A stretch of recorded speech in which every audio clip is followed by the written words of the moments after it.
You're listening to WZYE 95.9 FM. You are listening to WZYE 95.9 FM, the most influential name in Caribbean radio in the tri-state area. Broadcasting from East Orange, New Jersey, the most influential name in Caribbean radio, WZYE 95.9 FM. You're listening to WZYE 95.9 FM. You are listening to WZYE 95.9 FM, the most influential name in Caribbean radio in the tri-state area. Broadcasting from East Orange, New Jersey, the most influential name in Caribbean radio, WZYE 95.9 FM. You're listening to WZYE 95.9 FM. You are listening to WZYE 95.9 FM, the most influential name in Caribbean radio in the tri-state area. Broadcasting from East Orange, New Jersey, the most influential name in Caribbean radio, WZYE 95.9 FM.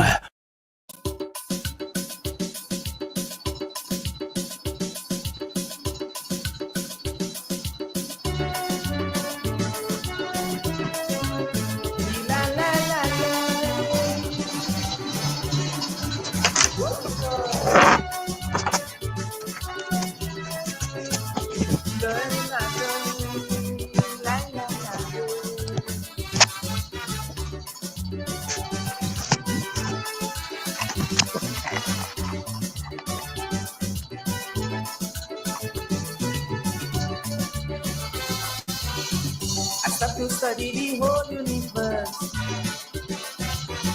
How come the soul gets so corrupt and cursed? Things are dangerous, but it's not like before. Man's life in turmoil with disaster and war. But Lord, yeah, hello? with the nuclear deaths and the nuclear die, I'm okay. they intend to smash down the world's flag. And they don't care about the master's plan. Because every day man's seeking to destroy man. But because this was never meant to be. Man's supposed to dwell in harmony. But because of selfish ways, man creating godly mistakes, causing discomfort and strife. What a life, what a life. Causing discomfort and strife. Yes.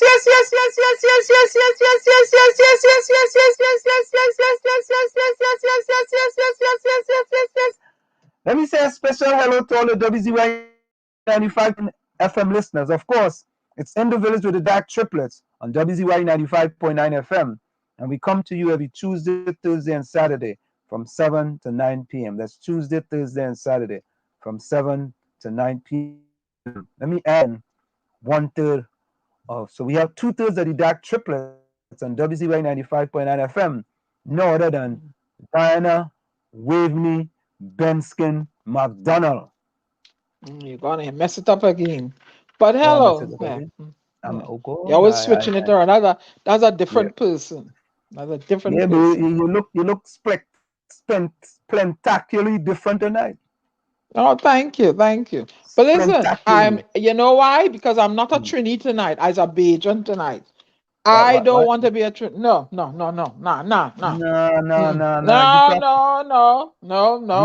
I is a Bajan tonight. You can't conveniently who you want to be. I don't like how they treat him Trinbagonian citizen. I is a Bajan tonight. But Diana and Tommy, welcome. Diana and Tommy. Hey. Hi, Tommy. Hello, friends and family in the village. Diana and Tommy, all you would not believe. Who first? Tommy? Tommy, guess who would not believe tonight? Who first tonight? Yeah, it rhymes with corner. It rhymes with corner. Yeah, it rhymes with corner. Oh, Lord. Run, Horner. Little run, Horner. Yeah, I get on the applause. What that? You inside, Tommy. Tommy. But he drive that truck real fast, boy. Boy, little run Horner coming 5:53 p.m. And listen, Because Tekisha you know coming it's heat in the 5:54. village. You know, It's heat in the village tonight. Heat. I mean, fire.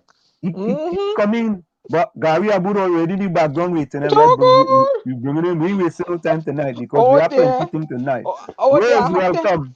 After hide. Rose, well, hey, Strictly Noise, boy. What? All you sell it to Strictly Noise. All you sell it to Strictly Noise. That's a DJ here in New Jersey. You know Strictly Noise? No. Tommy, you know Strictly Noise, right? Yeah, man, he's one of the new boss man in town, man. He's one of the heavy hitters. I just call him Strictly Quiet. You know, Strictly Noise ain't meet he's a little song boy. He ain't come across me yet. Oh Lord. Who's that? Strictly Noise? Nope, he ain't come across. He ain't tangle with me yet. Strictly Noise, I just call him Strictly Quiet, man. Yeah, next time you think about it, let me have a playoff Strictly Noise and see who make the most noise. All you sell it to Strictly Noise. All you can call him Strictly Quiet if all you want. Rose, you're inside. Lana, welcome back, Strictly Quiet. Strictly Quiet. Sell it to Strictly Quiet. Lana, you're back inside. What tax? Hey, Vonnie Roberts, you're inside, boy. Yeah, Rose, you missed it, boy. You got a gas here. Yep. What? Afisha, you're back, boy. Afisha Don Martin. Welcome back. Oh, Lord. Look, Shark and Big Stick is here, too. Oh, Bacon Shark? Shark and Big Stick, yeah. He on board. Okay. Breadsticks. Haley inside, boy. Haley. Nadia, you're late tonight, you're line. Little Ron Horner coming. Little Ron Horner was inside 5:53 p.m. tonight. Yeah, he put Horner, boy. He put metal to that pedal, drive that truck. Yeah. Regatta Garcia. Rajvi, you're inside. Rajvi say what? Good night, Trinidad. Brent food. Hello, Albert Montana. Yes. Pressure now start. Hey, breadstick, you're inside. I mean fish stick, you're inside. Nadia, you're inside. Rajvi. We got our guests on. So let's go. Yeah. Fish stick. What? Fish stick. Zaid O'Gear, you're new to the village. Hello, Zaid. Thanks for spending time with us. Fish sticks, everybody say hello to Zaid. Say hi to Zaid and Strictly Noise earlier. Strictly Zaid. And somebody here buy a bag of ice in Trinidad. Went back to New Jersey with it and complain you get water. Oh, Jesus, Lord. Fish stick, that's a good one. They hitting you hard already. Fish stick, that's a good one. Hey, look, even Haley does, Haley, I wonder if Haley's really a female in shoot by. So we have a new Melton Matthews. Oh, Zaid is from Brooklyn. But see what Vonnie Roberts said?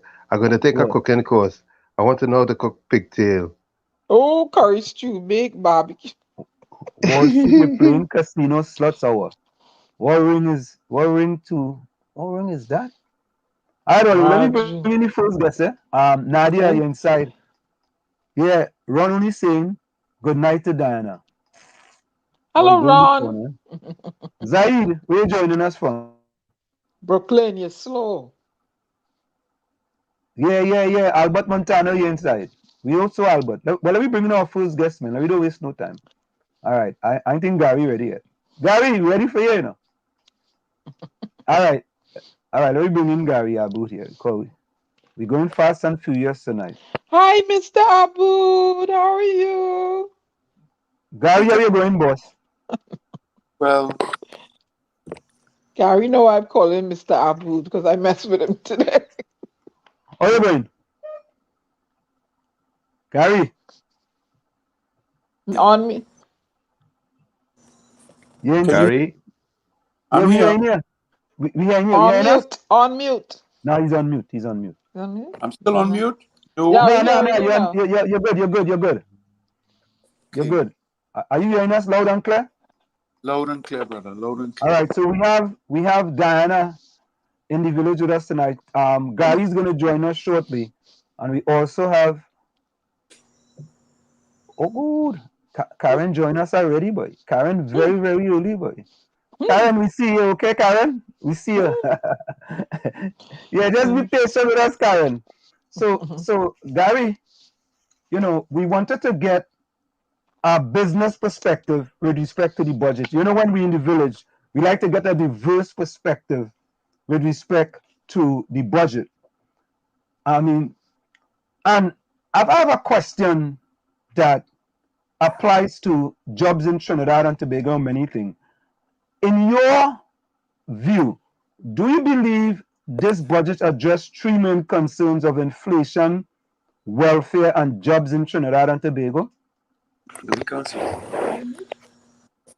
No, I'm not very happy with the budget, and I know.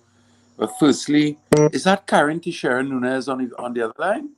Yes, she's waiting in the background. She comes after you.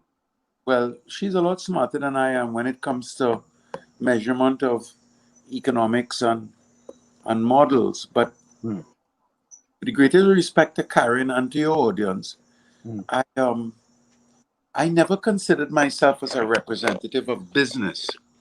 That's not me. I've patterned my entire life to be an advocate for public interest. And although I respect those who advocate for private interest, that's not my game. I would never come to a program to talk about my own personal gluttony, because with the greatest respect to those who have been very successful, after we are able to satisfy our immediate needs, there comes a point when our ambition is really without purpose. It's really just, as my father used to say, stuff it. We're just stuffing it. Our stomachs are full, but we continue to stuff it. And my own personal view is that if God has blessed you, Diana, or anyone on your program or in your audience with such great opportunity to be secure financially, to have good health, then I think you have a duty in God, in before God of any religion, and in terms of public ethics, to be interested in public issues. So I can't speak for, I looked at the paper today and I see a lot of business associations saying rah, rah, rah. But I feel very disappointed because few of them ever step out of their crease to say or do anything that can directly impact someone else in a positive way without a personal benefit to themselves. So I could start talking about the budget based on that introduction. I made notes today. When I listened to the budget, I made notes, but a member of parliament called me to ask me what was my comment on the budget.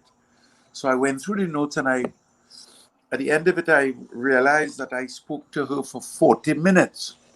And I don't want to bore you all with my opinions, but when I was leaving the office, I forgot my notes. So I'm speaking free-handed about some of the things that come to mind. The first thing that almost creates zero for the budget for me is the fact that there's no mention of the procurement fiasco. I can't call it a procurement regulations. Well, Gary, let me say, Karen in the background shaking her head. So you start off good. You're batting good, Gary. Look, Karen giving you a thumbs up. Karen giving you a thumbs up. Go ahead, Gary. But remember, she has been a Minister of Finance. So she has sat in the driver's seat and seen the data and seen the planning that goes into a national budget. But from where I sit as a layman and as a person with public interests at heart, I'm amazed. And I'm somewhat embarrassed that the opposition has not raised a red banner of desperation regarding the procurement regulation, especially since the Kamala Prasad Besessa government passed that bill, made it into an act in the first instance without the support of the current government. So my hat's off to Karen because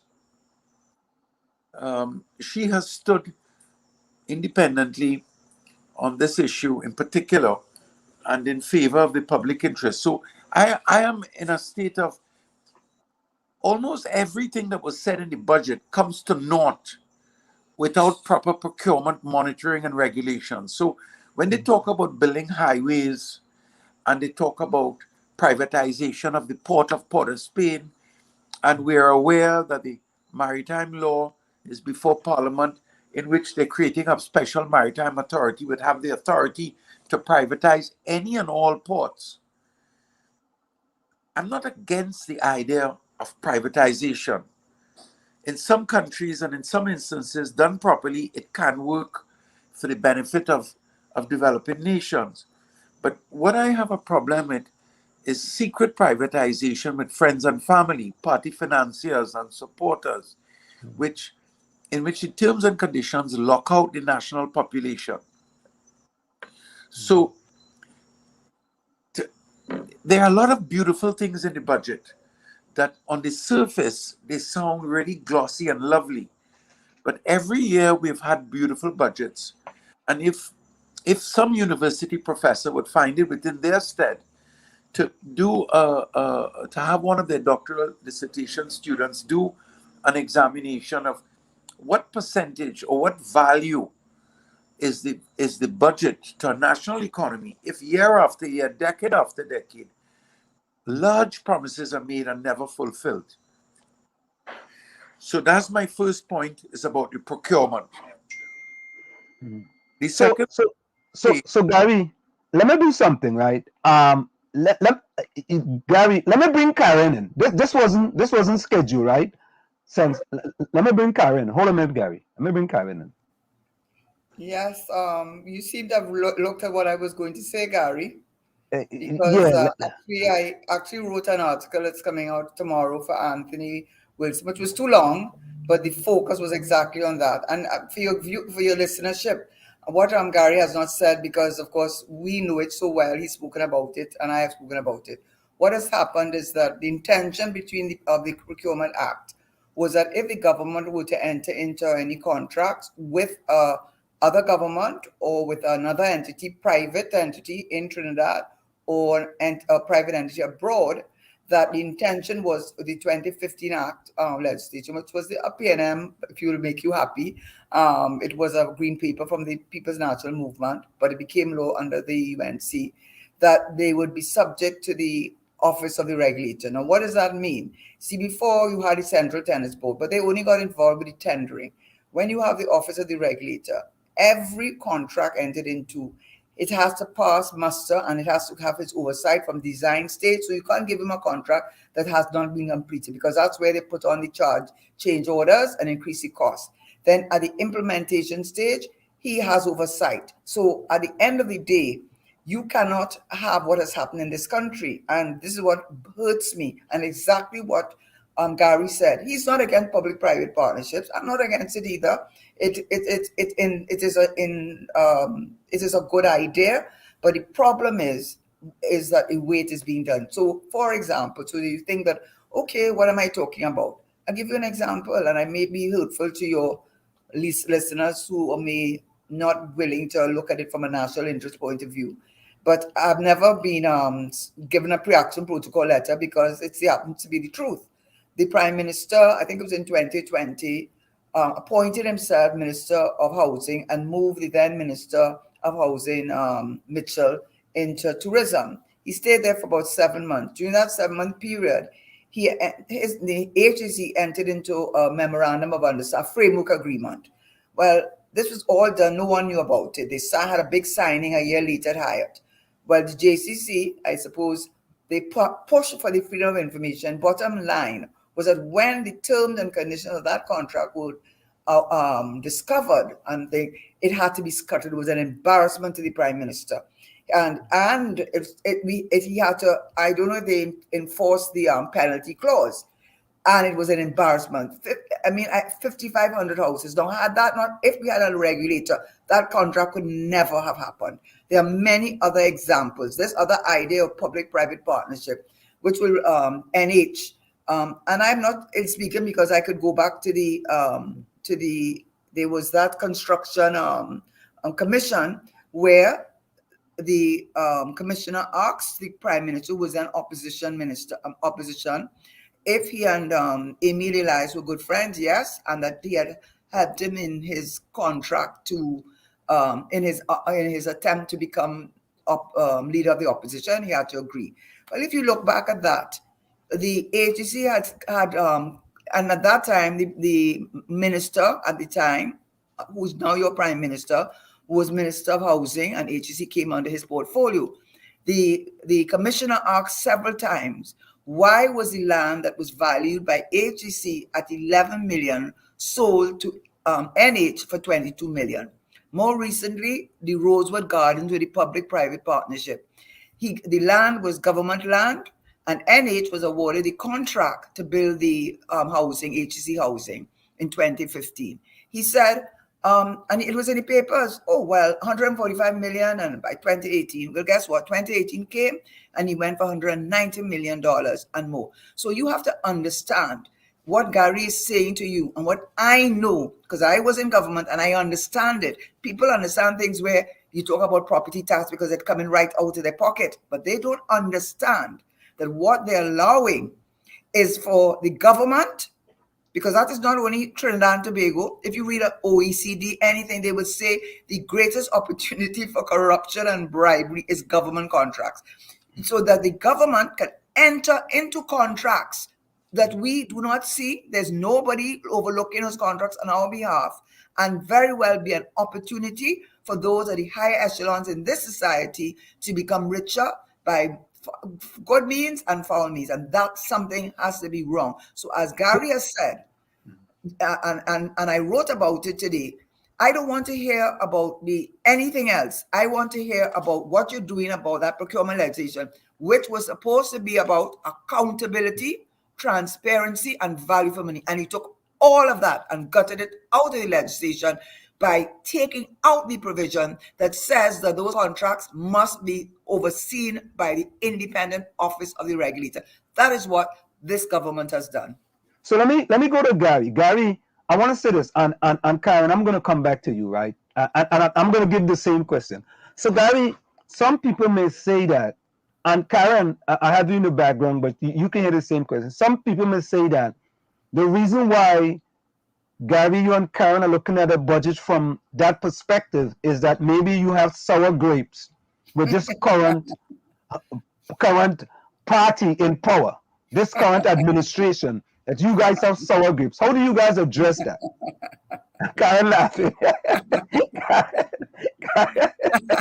You know what you're Karen, yeah, I kind of come to you, but Gary, you know when you're coming to the village. Gary, by the way, we're both left-handed, Huh? Say that, Karen. Say that again, Karen. No, just telling Gary, by the way, we are both left-handed. Oh, Gary, whether you are left-handed. But Karen, if you know, Gary been in the village a few times. When we come into the village, we don't mix matters in the village. We keep it real in the village. That's why we call it in the village. Gary, you up? Well, of course, you want to assassinate the messenger and deal with the message. I mean, I know there are a lot of people. I think Karen is a lot more popular, well-liked. I have this way of maybe saying things too bluntly that always rubs the ruling authority, ruling government the wrong way. But I really mean no harm. And for people who think that I have sour grapes or that Karen has sour grapes, she's a successful attorney. I have nothing to get. And I voted for Dr. Rowley. I have him on my WhatsApp, and from time to time we share messages and information and condolences. I have several members of parliament. I have nothing against either side. I just want to leave a legacy of a nation that developed versus a nation that underdeveloped. And although a lot of the bling that is mentioned in the budget sounds good, the fundamental things, in my opinion, that are lacking in the economy are totally not mentioned. So we have the minister giving us a University 101 lecture in what the IMF is, spending valuable budgetary time to boast about where we are as an economy compared to the solely dependent tourism economies of the region who have collapsed even worse than we are. But critical national issues have not been in any way addressed. And I'm just referring to some notes that I had. For instance, there's no mention when Patrick Manning was in power and he announced the building of the foreshore buildings. One of the justifications that he said at that time was that it will minimize the burden on the treasury for property rental. And actually, I embrace that. I'm not against the idea of landlords who invest in property and get rental, because that's good too. There's a place for landlords in a developing world. But what I'm against is the idea that you will tell your friend to build a building for me in El Socorro. You build a building designed for the Ministry of National Security. And when you're finished, the Ministry of National Security occupies the building and pays you $480,000 a month. Now, I'm not against the landlord renting the building, but there's a little hookup there. The customer is not supposed to brief the vendor. The vendor is not supposed to provide the service tailor-made. So there's something wrong with the portfolios of property rentals. And I'm willing to argue, as I've challenged the university, but no professor has taken it up, that we need a comparative analysis of rentals paid by the private sector in similar locations as to rentals paid by the government. And I'm willing to argue that it's more than double that the government pay. So I would have welcomed the minister spoke about the critical need to minimize rentals, especially in this time. I would have been welcomed the idea that the minister should have spoken about the fact that this country is spending between $500 and $600 million a year buying water from Hafiz Karamat and Company. I have a problem with that because we're having an excessive rainy season. On the East Coast, literally billions of gallons are washing into the sea. It can't be that complicated to pipe water back into the main grid from the East Coast rivers that emanate off the North Coast. But there's no mention of that. There's no mention of the fact. But Gary, can I just interject Sure, here? sure. I need to interject because you get it. I think, let me just say one or two things and then get back, because Gary clearly has very clear areas of focus. And Karen, I wanted to get back to my question too as well, all right? Yeah, well, you know why I laughed about the story about the grape, sour grape, because I have a little grandson, and actually I'm always talking about him, Aesop fables and so on. And the last time he was here, that was exactly the story I told him about people who say when they don't get something, they say they didn't want it anyhow. I can assure you, but you know, he said, I have written 3 textbooks. I have been a senior lecturer. I have been Minister of Finance. I thankfully not hand to mouth, and I did not steal anything. There's nobody could call me up and tell me you'll have to make it up and then go and take me to court for defamation. So I am not part of this government not because I don't believe in the PNM, because I do, but I believed in Mr. Manning. And I believed in his vision. I worked as his Minister of Finance, and I got an opportunity to work with him at a very close level to see who he was and what he stood for. And there's no comparison with what is done. I know they would have fired me, or I would have resigned. I wouldn't fit in, and I just wouldn't. Now, to ask you some of what Gary's talking about, let me just say, I'm surprised that Gary's the one saying that, because we know who the landlords are in Trinidad. And when they had that whole thing about big buildings and putting pressure on Mr. Manning, and saying big buildings, it was not about big buildings. It was easy money. All the government offices are owned by a certain segment in the society, and all they had to do was collect money at the end of the day. And what Mr. Manning wanted to do was to say that we, the people of Trinidad and Tobago, need to own our own. And that is why the Ministry of Education, the Ministry of Attorney General, and part of Board of Inland Revenue has a government campus, because Mr. Manning insisted that the people of Trinidad and Tobago own. That way of wanting to make easy money off of us, and renting and retrofitting and charging huge rent, that is ridiculous. But there were a lot of people who fell for the big building too. But that is the comment that Gary made. I'm glad he made it, because he's talking about the people who are we know who their landlords are. But in relation to the budget, let Gary talk about what he wants to talk about the budget, because I take a broader view because of my having been in that position, and I take a broader view of the budget that he has initiated. Maybe that's why he said people like me more. all right. So here we go, Gary. Gary, you go, Gary.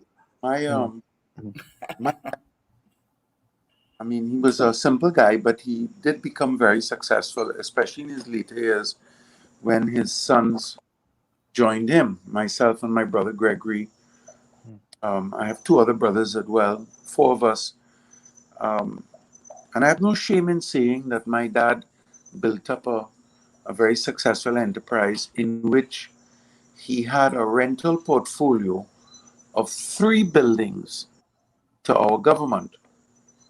He did. That's true. How did that happen? How did that happen, Gary? How did that happen? How did that come about? Well, I can say with certainty that none of the buildings were rented with any inflated value or any kickback. And I can say that with certainty because I was a part of it at the time. But I can also say with certainty that when I first made comment about number 1, Woodbrook Place, and the fact that the lease was signed prior to the election and the building had been occupied, had been rented for 5 years when Kamala was in power, when we paid the rent, but we never occupied it because it cost about fitting it.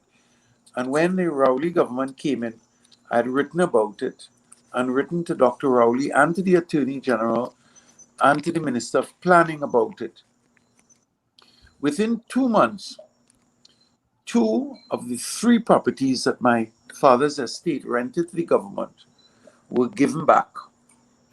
And there were a total of 3 national properties that the government evacuated. 2 of those belonged to my father's estate. So speaking out against the government comes at a high price. But I feel that it is my duty to mention it again and again, because I think it's a noble idea that the country invested literally hundreds of millions of dollars with the whole Calder Hart and Udicott era. And we don't get the benefit for it. We have the buildings, but they're underutilized. The offices are sprawling, and some space management could save our economy literally hundreds of millions of dollars. Separate subject. Gary, what is the status of those 2 buildings right now? Those 2 buildings that you're talking about. What is the current status? I have rented one and the other one is unoccupied. No, the other one got another tenant as well. Oh, okay. It's on the open market. They're valuable properties, but and I say it with all sincerity that I'm not against the idea of investors building infrastructure for rental, whether to the government sector or the private sector, whether as a bridge, as a short-term bridge for a sudden need, or as a long-term arrangement. But I don't like the insider dealing and the inflated values. And I can give many, many stories of personal accounts of how it happens, but I could just say it for now that I'm disappointed that the Rowley government has not addressed the colossal rentals that we're paying, especially now, according to the Minister of Health, this is a time of war. Having mentioned the time of war against COVID and the displacement that it causes, I would have hoped that the government would have mentioned some mechanism to alleviate the cost of living. And they have. Some people will say, well, look, they reduced the import duty or the VAT on certain foodstuffs. Yeah. But I have three things. The foodstuffs that if you look at the quality of the food that they have made cheaper, that is the same food that is causing the world's highest levels of diabetes and hypertension. Correct. It's not what it should be. Correct. And Diana raised that point as well. That's a point Diana raised. Absolutely. It's the worst food people can eat. The worst. Food. Right? Worst. They bring them incentive to go buy it. I know people that benefit from the government's concessions on the import of luxury vehicles.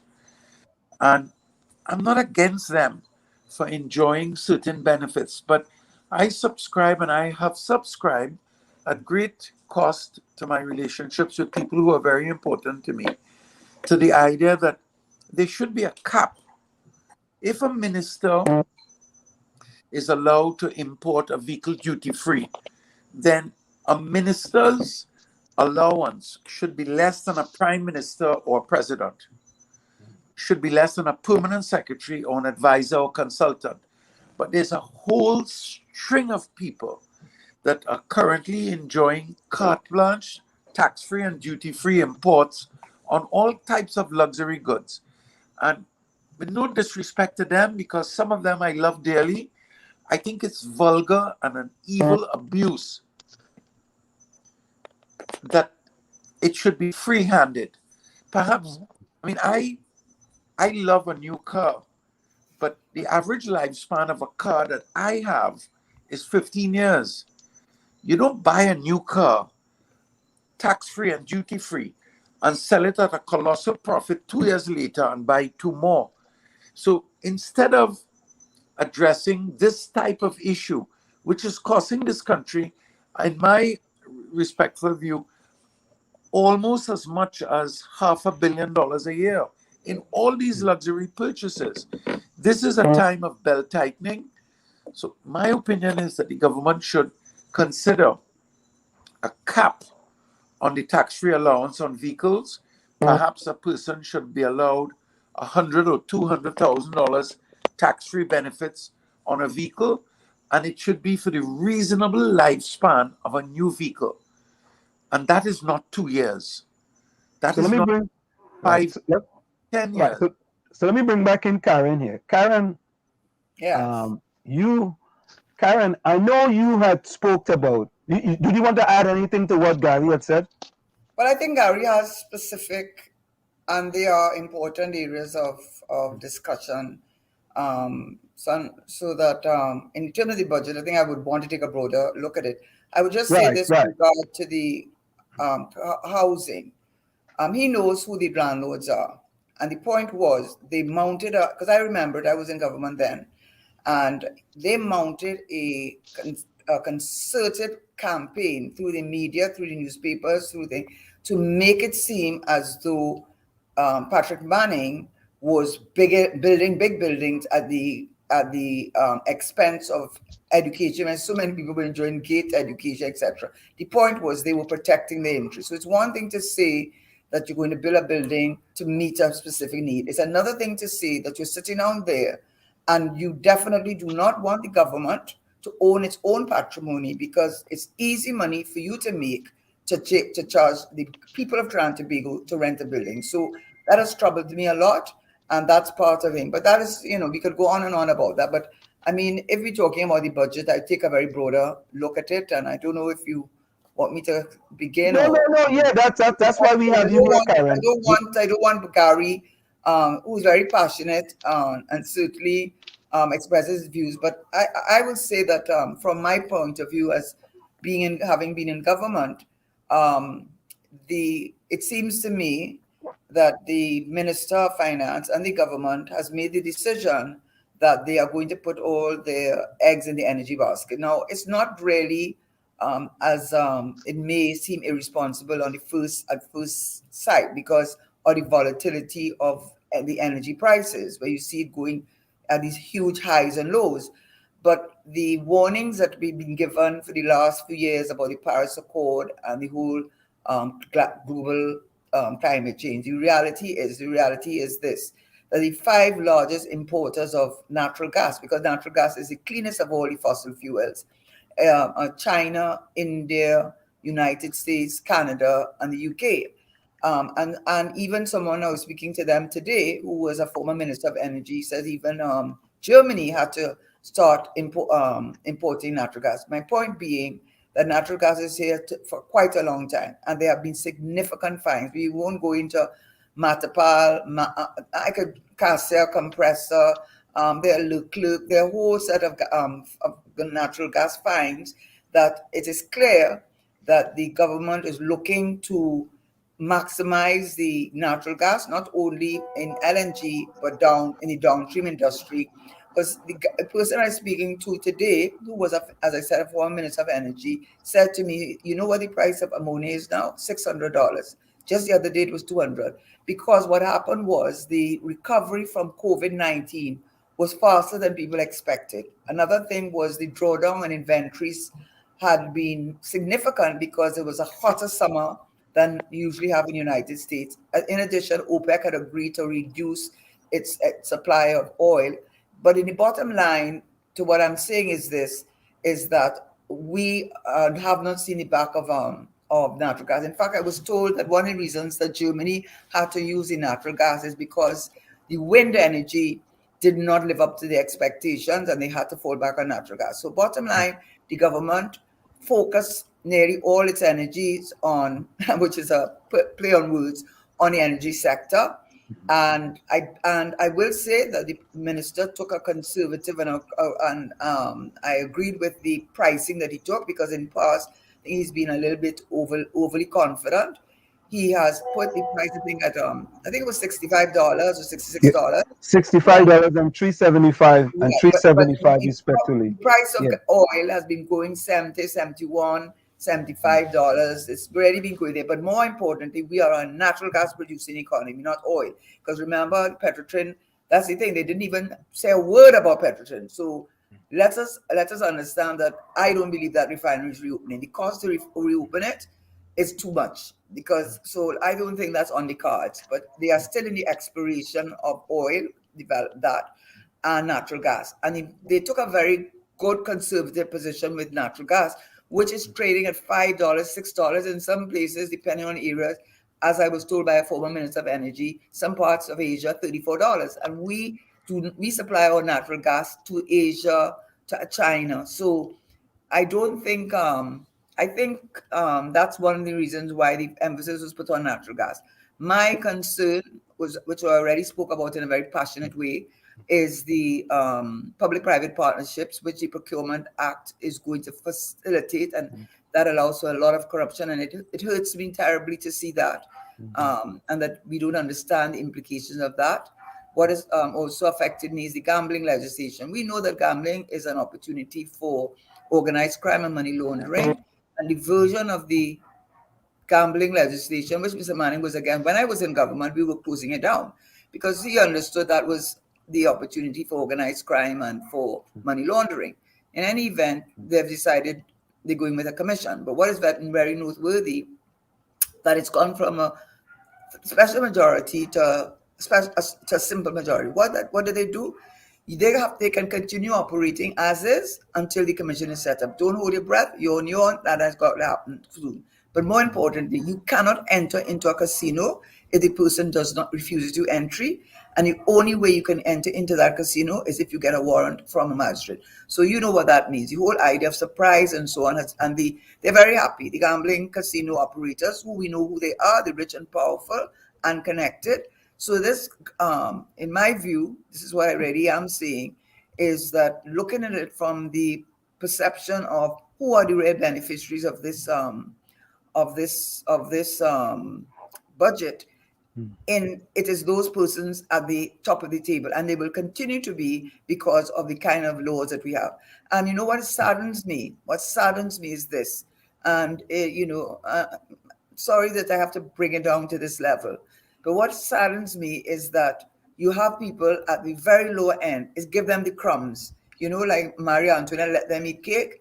Keep them quiet, give them subsidies, give them transfers. Don't tax their salaries if it's under 7,000. Who can live on 7,000 if they have 2 children? They mustn't have 2 children. No, they mustn't have 2 children. Who can live on that? But the price of food has gone up 50%. Do you know that we import 80% of our food? Do you know that Lebanon and Venezuela, the food crisis has been brought about mainly because of the devaluation of their dollar and the inability to buy food because they didn't grow food? We import 80% of our food. 11% of our imports is food. $5.75 billion is spent every year on food. Do you know what that means to your foreign exchange? And who are the beneficiaries of that? The people who own, I'm not going to call any names, but everybody knows the huge supermarkets and others who bring in all kinds of luxury items, and they don't want to see Trinidad and Tobago become in any way food secure. And we can be, because that same research and development that the minister spoke about can happen. Holland, as an example to you and your listeners, they are 252 times smaller than the United States. They're the size of Maryland. Yet they're the second largest global supplier of food in the world because they use research, development, and technology. We have the Imperial College of Agriculture. We have a faculty of agriculture. We talk about research and development.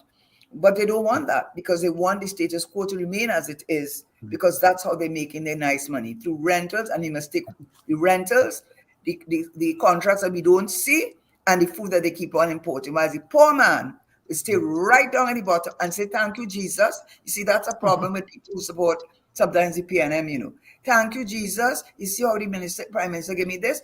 You live it at the bottom of the thing and almost thinking that is their position in life. Almost saying that is where they should be. That's almost as if accepting that is their position, whilst those at the top continue to benefit in this country, and the government is a major facilitator. Karen, I have to tell you, right? I'm a little kind of surprised that you are being so frank. But let me go. I want to come back. I'm frank. I can be frank. Yeah. Let me just say this quickly. You might know my sister, Professor Nunez. She's most distinguished professor. I talked to her today, and she had told me her newest book that she had published. But you know what she told me over about 2 years ago? Yeah. And it said to me, when good, I'm not saying I'm good at, but basic idea. When good men do nothing, evil prospers. So I am not beholden to anybody. I do not want a contract. I do not want a chairmanship. I do not want a directorship. I have had everything that I would want to achieve in professionally. There's nothing they have that I want, and there's nothing they can bribe me with. So I have the ability and to speak out, and that is what I'm doing. But Karen, what you're also saying though is that if you were part of the government, you would have been silent. I would not have been part of this government because I could not have been silent. I couldn't have been, and we won't go into details. Let's leave it as that. But I would not want to be, and they would not want me to be. And I don't have anything against Mr. Dr. Raul. I was invited to his wedding. So, and his wife Sharon and I went to law school together. So don't think it's a personal thing. This is my country I'm talking about. I'm putting it. No, Karen, I fully understand. I want to get back to Gary. I fully understand because Karen, you may not know, but you know now. I'm a supporter of the PNM too, right? And people understand that I'm a supporter. However, the first time I said anything in order to look at country, not from a party perspective, but look from a country perspective, they implemented the 4 Ds on me. They demonized me. They try to destroy me. They try to discredit me, and then they try to dismiss me. The 4 Ds. Anytime it seems that you are standing for country and you remove yourself from supporting the party 100%, they implement the 4 Ds on you, and they have implemented that on me. But it's okay. I'm still surviving, and my family is still doing okay, and everything is still good. And I have a question, Gary. I admire you because you say things that. Let's be frank, you're a member of a small Syrian Lebanese community. In fact, my sister was once married to a Lebanese, but not from here, from St. Kitts. So the Astafan, the famous Jamie Astafan, in that whole scandal Yes, Yeah. with the doctor, with Ben Yes, Johnson. so she was married to, yes, my sister was. He died, so that's why she's no longer married to him. So what I admire about him is that he's saying things that, you know, we would be surprised that he would be so open about. Right, And he's so correct. passionate about it too. I have a question for her. I have a question. Go ahead, Anna. Hi, Miss Nunez. A pleasure to speak with you. No, this was not my best subject in school, but I can connect dots once Yes. you're, conversing. Um, the Minister of Finance, I call him the Grinch. He presented a budget that is 16.4 billion need to be buffered. Now they would have known this aforehand. Now, whenever there's a deficit in a budget, they either are going to, this is what I read in economics and was taught, you either have to taxation or borrow. My concern is they're looking at taxing the citizens, and if they're going to borrow, I am suspicious as to who, and I have kind of a notion who they're going to borrow from. Now I'm watching, I'll call it out, China. I'm watching them march across the globe. Should we be concerned that China's, it will get a footing in Trinidad and Tobago and use the leverage of paying back loans to them to own state assets? Well, yeah, very good question. And I suspect that Gary also have a view on that, but this is something I also have a view because he mentioned when he Right, I wanted to get the Gary view as well. Go ahead, yes, go to Gary first, and then I'll come. Let me go to Gary. Gary, I wanted to get your view because also, Gary, I wanted to get your view on what Karen said regarding business because I know you have a business, so we can get your view, Gary, on what Diana just asked. We get back to Karen. This is great. We didn't set this up like this, but it happened really fantastic. This wasn't planned. What happens in the village, a lot of things are not planned. So, Gary, go ahead and give your take, Gary. But I also want to get your take, Gary, from a business perspective too. Because you hear the things that Karen had said about business. So go ahead, Gary. I wanted to underscore what Karen had mentioned about her concerns about the BOLT, build, own, lease, and transfer, BOLT. Most citizens don't understand what it means.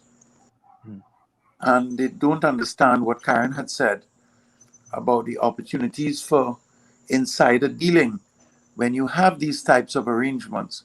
And unless you have some sort of third-party oversight to protect the Treasury against the weaknesses of the flesh. And so now the government's model, even for the Ministry of Housing, everything is BOLT. So these contractors who are well positioned to benefit from this arrangement, and some unscrupulous persons in government as well, can easily conspire without any third-party oversight. So, yeah, this is not a small point. It's a big point. The other thing I want to mention is that a minister mentioned the importance of tourism. But few people are aware, and I speak with a limited sense of authority in that I've studied ecotourism at an international organization that teaches the World Tourism Society.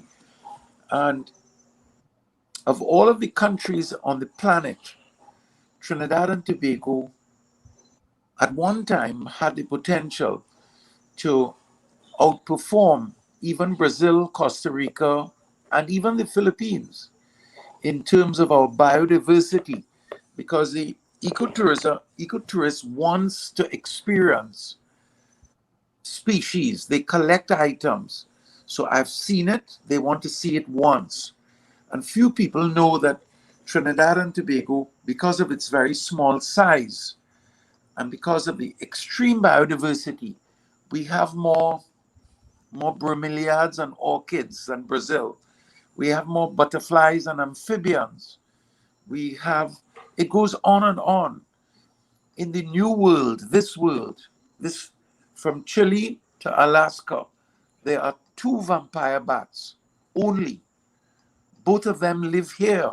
They live nowhere else has both of them living, and they're easily accessible. And this ecotourism market is a very specific and finicky market, so that if you study the Costa Rican economy from 30 years ago until now, you would see that Costa Rica has separated and kept very far apart its ecotourism product compared to its mass tourism product. So when the minister spoke in the budget about the development of ecotourism, and then almost like spitting in the face of Dr. Rowley, who chastised the population that we need to diversify. He said that 6 months ago. But here now in Tobago, he is not diversifying the tourism product from the mass tourism. He's not putting in place any infrastructure for ecotourism.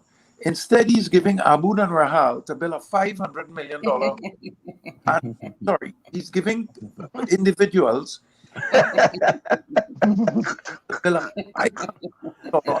on a whole program.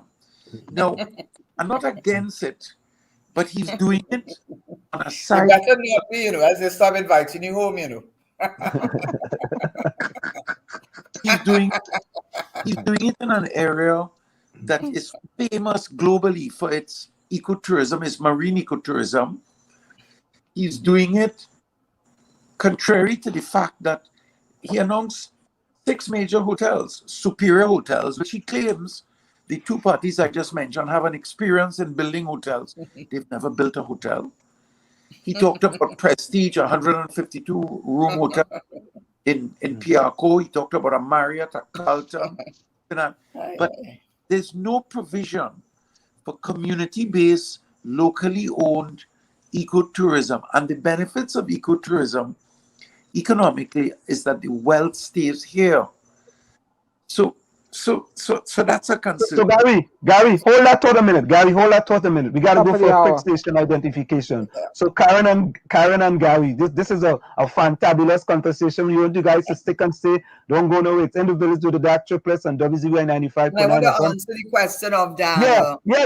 Karen, you will get to answer it. You'll get to answer it when we come back. As soon as we come back, it's Individuals with the Dark Triplets and WZYE 95.9 FM. We are with us tonight the former Minister of Finance, Mrs. Karen Nunez Teshiera, and of God, Gary Aboud from Fisherman and Friends.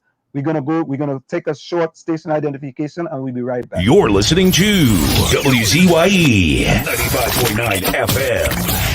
You are listening to WZYE LP 95.9 FM, the most influential name in Caribbean radio in the tri-state area. Broadcasting from East Orange, New Jersey, the most influential name in Caribbean radio, WZYE 95.9 FM. And of course, we are back with you. It's In the Village with the Dark Triplets and WZYE 95.9 FM. We come to you every Tuesday, Thursday, and Saturday from 7 to 9 p.m. That's Tuesday, Thursday, and Saturday from 7 to 9 p.m. And Karen and Gary, Gary already knows, but Karen, we also take questions from people in the chat. So, as people come along and ask questions, we're going to ask you questions from the chat already. So go ahead, Karen. I want to answer the question that I was asked.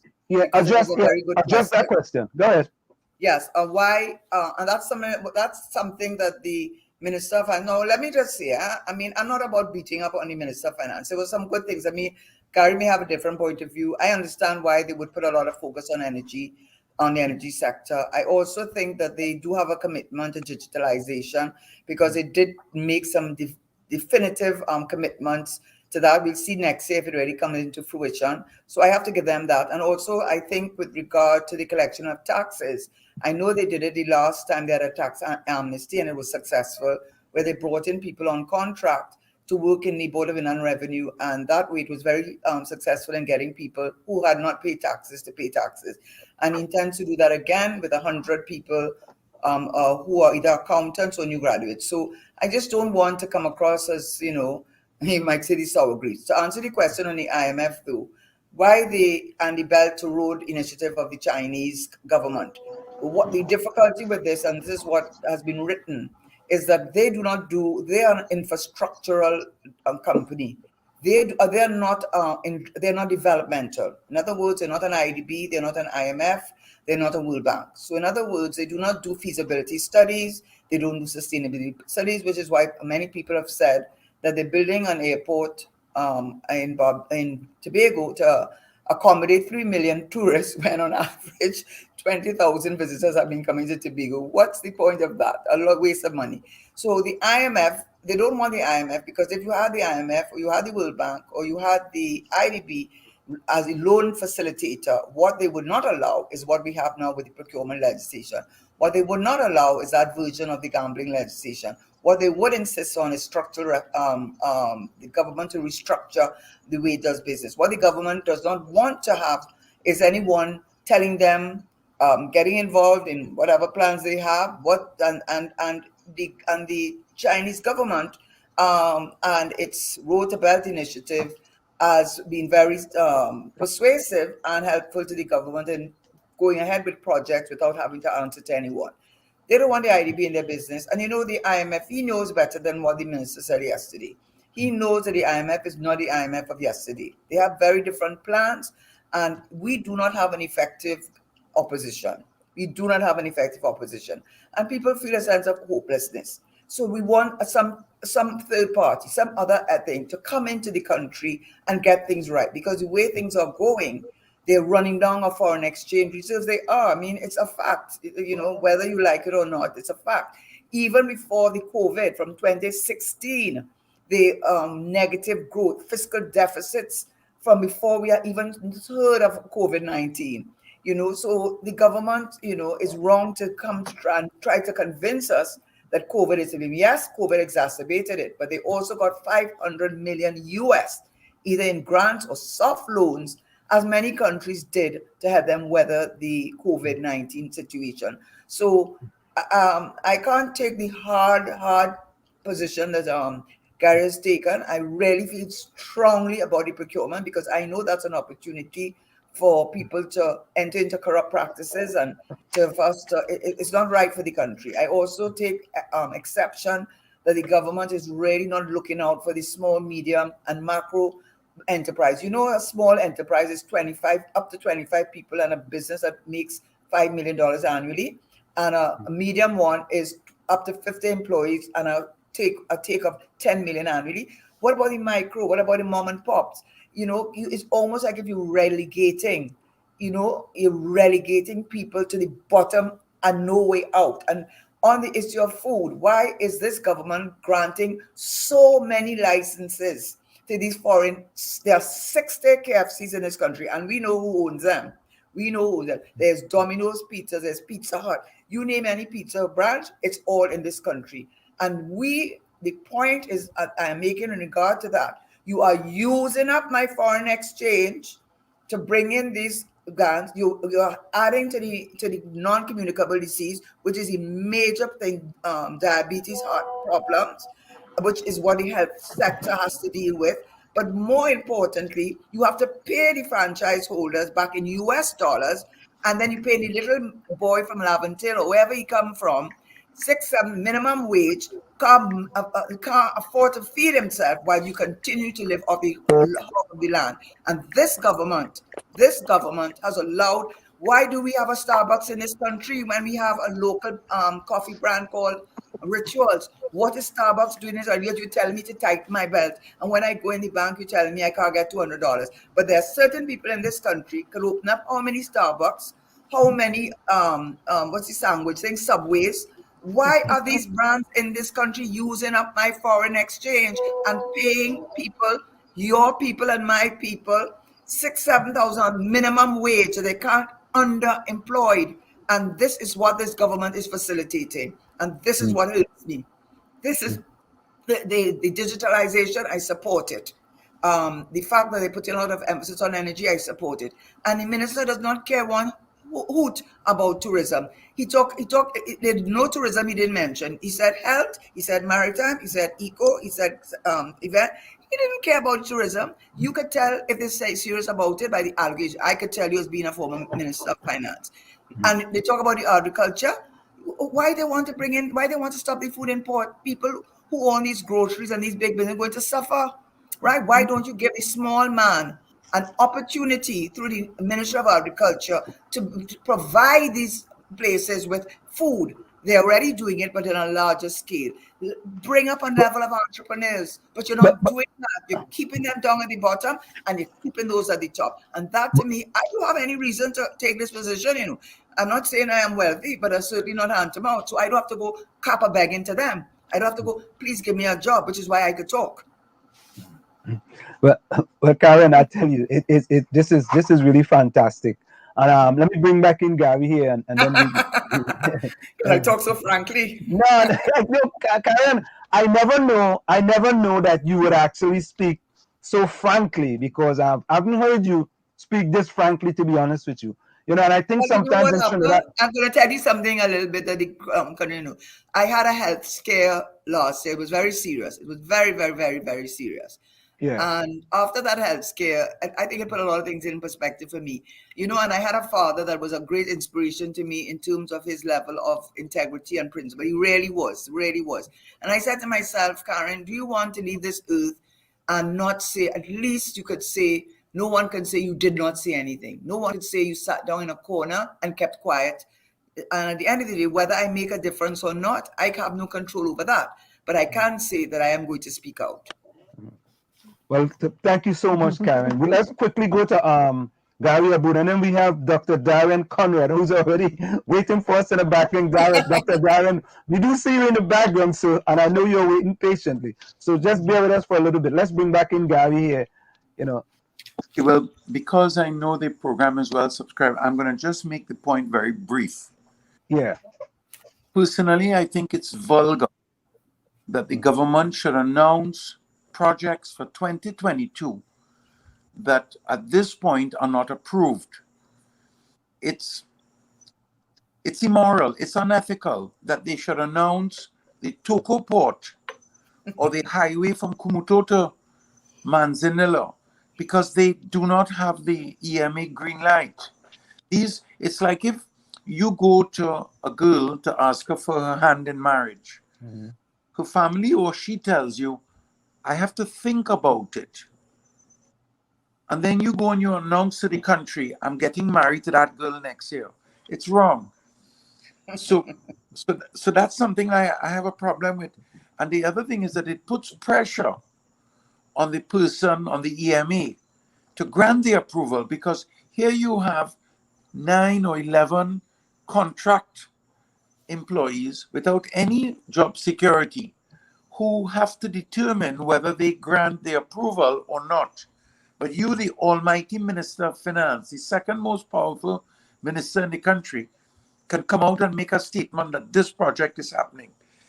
I want to commend the minister for speaking about setting up a facility to repair Coast Guard vessels. In the marine world, the Coast Guard have the reputation of destroying vessels faster than anybody else. I mean, as you saw, just a month ago, we had some high winds. They didn't even tie down the Coast Guard vessel, so the vessel broke loose and ran aground. In any event, as commendable as it sounds, there's no mention of any mechanism to prevent inappropriate vessels from being purchased. I want to mention that the company in Australia called Sural, we owned 6 of their vessels. The vessels were found, the hulls could not withstand the salt water and rusted very quickly. None of them are working. And Dr. Rowley, on his way back from China 3 years ago, stopped in. And for mysterious reasons, in the digital era, he went all the way to Australia to have a face-to-face meeting and purchase 2 more vessels. The third point I want to make, which is a real sore point for me, because we had a very straightforward Auditor General that after 5 years of complaining was removed. And the new Auditor General doesn't seem to complain about the same things. The one that was removed for 5 years complained that there was no way for the Auditor General to determine whether the royalties and taxes being paid by the extractive sector was accurate because there was no independent ministerial verification of the quantum that was being submitted to the ministry by the extractor. So, for instance, this Auditor General, well, after 5 years, 4 years of complaining was removed. And the new one for the past 2 years don't seem to have that problem at all. But it means that the quarry sector, which is extracting, according to some estimates, in excess of $2 billion a year in aggregate, submits to the government the volume that they extract instead of the government having any independent verification. And when Kamala was in power, who was it before Kamala? I forget when it was that I think it was when she was there. The checkers were removed. There were 7 checkers in the Ministry of Finance, and they were removed. At that time, we raised our arms. And now today, years and years later, literally over a decade later, they're still talking in the Ministry of Energy about having weigh stations. But because of the multiple locations of where the quarries are, how does one possibly implement a weigh station system? Or how does one verify how much oil and gas is being extracted if the extractor themselves are being trusted holier than thou to submit the volume that is extracted? So let me go quickly. We got to bring in Dr. Daren here. Let me go quickly to Karen. Karen, there's a question in the chat that a person wants to ask. Dr. Daren, we see you, and we're going to bring you in 2 minutes. Karen, someone said, Mr. Teshiera, if you were still the Minister of Finance reading the budget yesterday, would you have given public service pensioners an increase in pension? Public service pensioners? Yes, No, an increase in pension.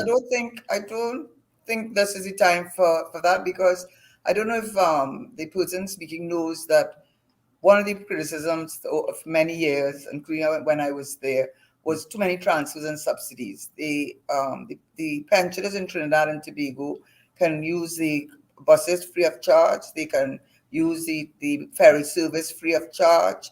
They don't have to pay for their renewal of their license. They are the beneficiaries of the lower targeted for electricity and water. So I want to say that at this time where the countries expect, and also they get the NIS benefit.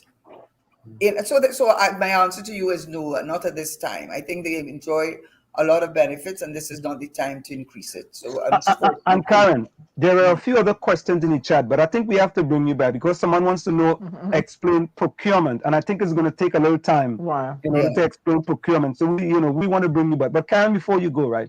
If you had to send a message to the Prime Minister of Trinidad and Tobago, Dr. Keith Rowley, what would be your message to the Prime Minister? Oh gosh, his government is really under a veil of corruption, unfortunately. Also under a veil of intolerance, and if you don't like it, both, that is the way that it's very intimidating. And if there's one thing I would want the Prime Minister to do, is to relook that procurement legislation, relook that gambling legislation, and do something really, not just give tax breaks or whatever, but really, really do something very meaningful and focus for those at the lower end, so that they no longer call zessers and cockroaches, which unfortunately are the names that have been used to describe them, and really uplift them from their place so that they will have confidence in themselves and feel that they are worthy of participating in this economy, and that this economy is not for the few. And I, by the way, I'm not, people say, Karen, why do you say anything? I mean, you well off. What you're getting yourself involved in that for, you educated, because you know what? I love this country. I am a citizen of this country. Many of my families are migrated. I told my father, when he told me to go and do law in England, I begged him. I said, please, Daddy, I would do whatever, but I don't want to go to England. I want to do law in the Caribbean. So my part thing is to put Trinidad first. And one of the things I think Gary and I will agree with, look over that procurement legislation and allow the regulator to have oversight, which he will never do. So there you have it. All right, Karen. Gary, what about you, Gary, as we bring in Dr. Daren? Dr. Daren is already in, but what about you, Gary, before we go? Same Yes. thing. If you had to send a message to the Prime Minister, what's your message?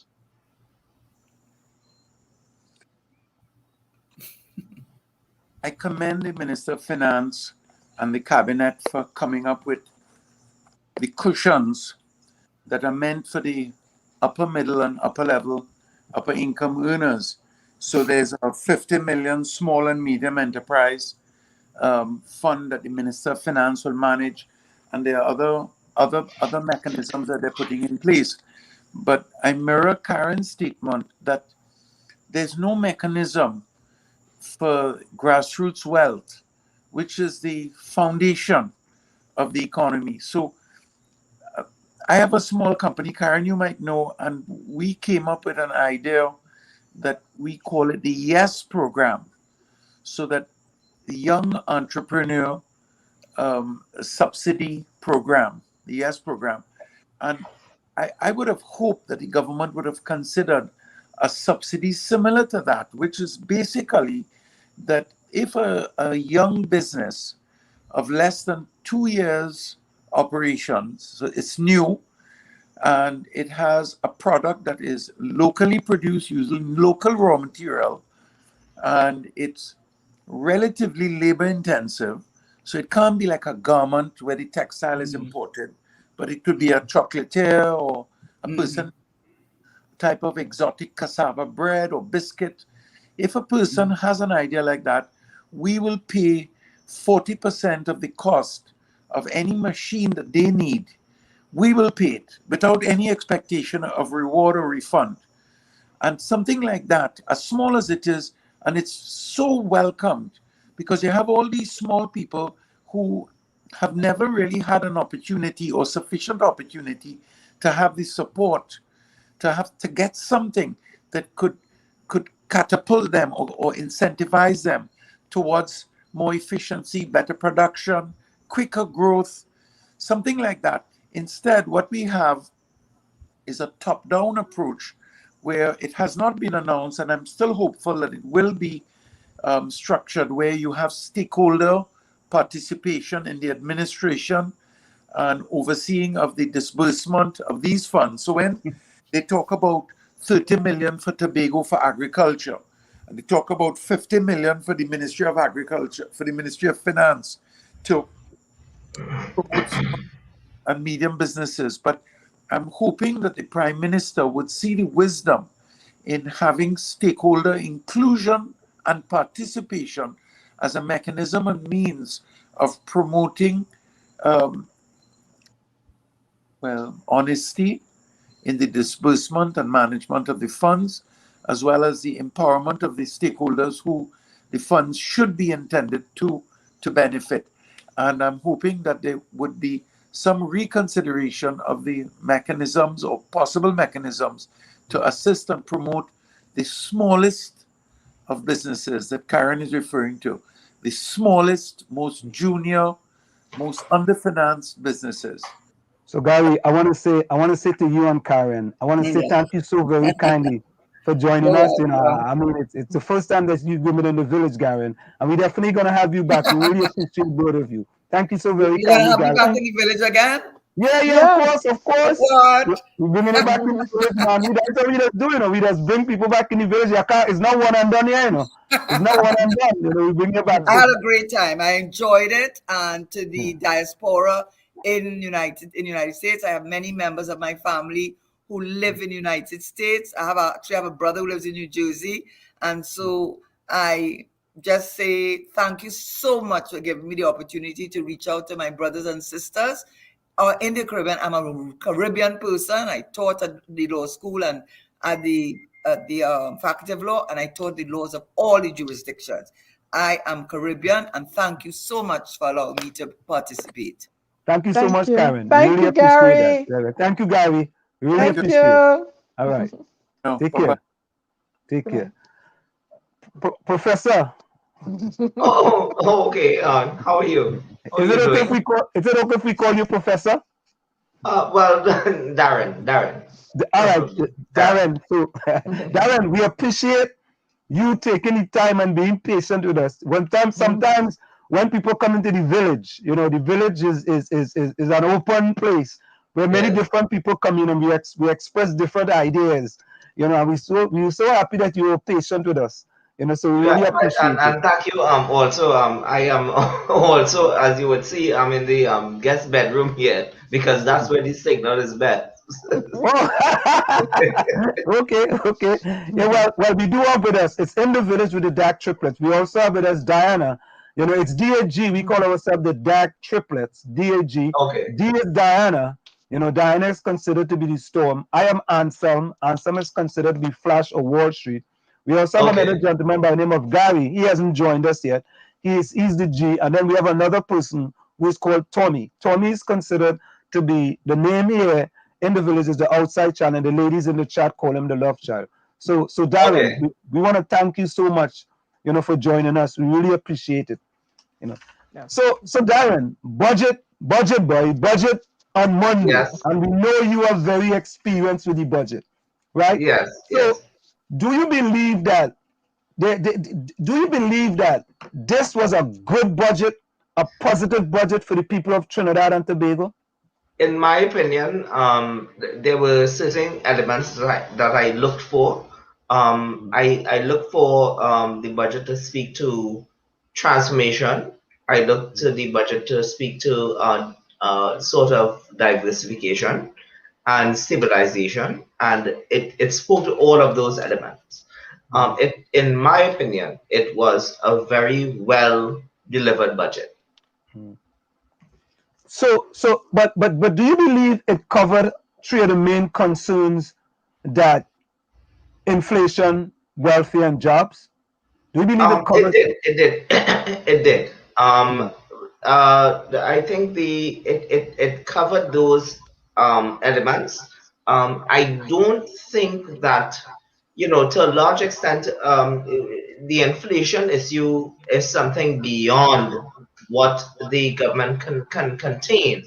What I saw was, and what I heard was that there was some, understanding that prices are increasing. There's the element of inflation, but I don't think that it was, to a large extent, what I heard was trying to contain those variables. It was really a nicely read budget. I don't see or foresee that if they implement these things, that it will stabilize the economy and get us moving forward. I really I'm happy about it. Dr.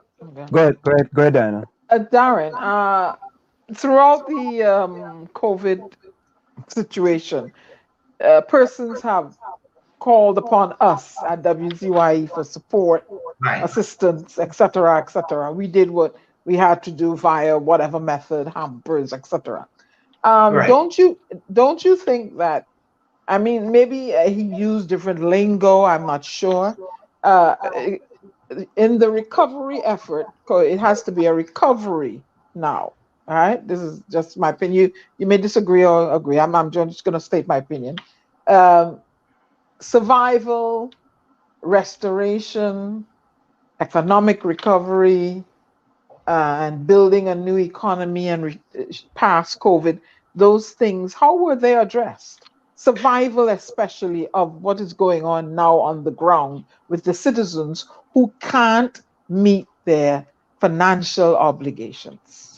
What I think in the initial outlay of what was going on, I think the minister made it very clear in terms of what accommodations were made in terms of and the achievements for the in terms of the what was done in terms of acquisition of vaccines, making sure the vaccines are in the arms of persons and that kind of thing. So it was made very clear. And then stabilization, a lot was done in terms of stabilization. We should not let that go unnoticed. There were some deficiencies, yes, in delivery, but that has a place and time. I have my own concerns about some of the items that were delivered, but we will accommodate later on. What are your top three concerns with regarding the budget? What are your top three concerns with respect to the budget? Well, one of my concerns is that that there was not it was not clearly defined, and it was mentioned in terms of what I must agree that I did not have a chance to peruse the supporting documents in terms of the budget documents. There are about 10 or 11 documents that I would now need to like sort of go through. Mm-hmm. But one of them is the property tax. I am in favor of the property tax, but I'm not certain that would be capitalized in the property values. I am not certain about that and how it would be distributed. So that is one of my major concerns. The other one is that okay, I'll leave that one there because that is something that most persons would sort of have a concern about. But Daren, I'm speaking for the struggling citizens because it's me they Right. reach out to, right? They're not getting the assistance. Many of the grants were not received in a timely manner. He himself, the minister said, in 5 months, I took down the statistics, 185,000 food packages were distributed. Okay, fine. What happened to the other 7 months? What happened to the other part of the population? That it's not working. And I know of persons, they're hiding their vehicles. They're behind on their rent. They're behind on their phone. Bills. They're behind. This children's book list. Why? I know whenever a deficit budget is delivered, is either one, you borrow or you tax, right? Why come Right. and put this on the citizens now they're really suffering? They're suffering, Daren. I mean, can this be done next year or sometime? Mention it that is one of the ways they are going to, get to buffer the 16.4 billion that they're in the deficit. Why put that on the citizens now? They are suffering. But I'm not certain that citizens are suffering. Huh? I mean, we have a pretty. I'm trying to talk to you and fix my tie at the same time. So, oh, there we go. There we go. Yes. Yes, I'm not sure that citizens are suffering. What has to happen? I mean, there's a lot. All of the sectors that I wanted to see spoken to has been spoken to in this budget. I am not certain that we would get the elements that we're talking about in terms of the man on the street.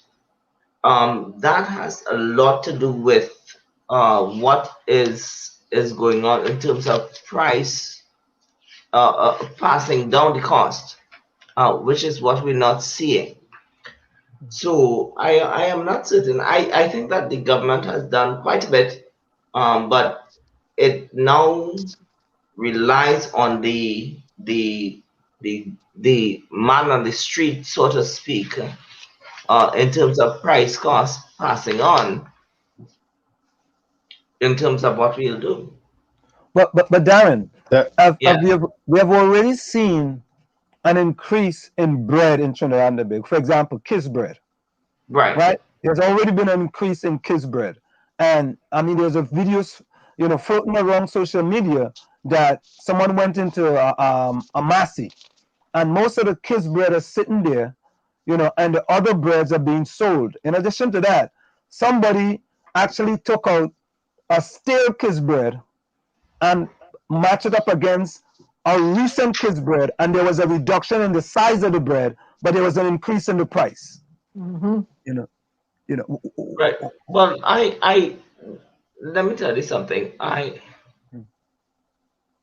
not certain that we would be able to see that reduction passing on. It would be sort of not too clear in terms of passing on that reduction. Mm-hmm. Yeah. But let me ask another question, right? Right. Now, do you believe that property tax to be meaningful to local government and the promised reform of local government should precede the introduction of any tax? Well, the property tax, that is important. But what has to be done is that it has to be capitalized in the property values. So what we need to see is that a clear mechanism in terms of how that will be distributed to the local government, to the municipal corporations. That is what we would need to see.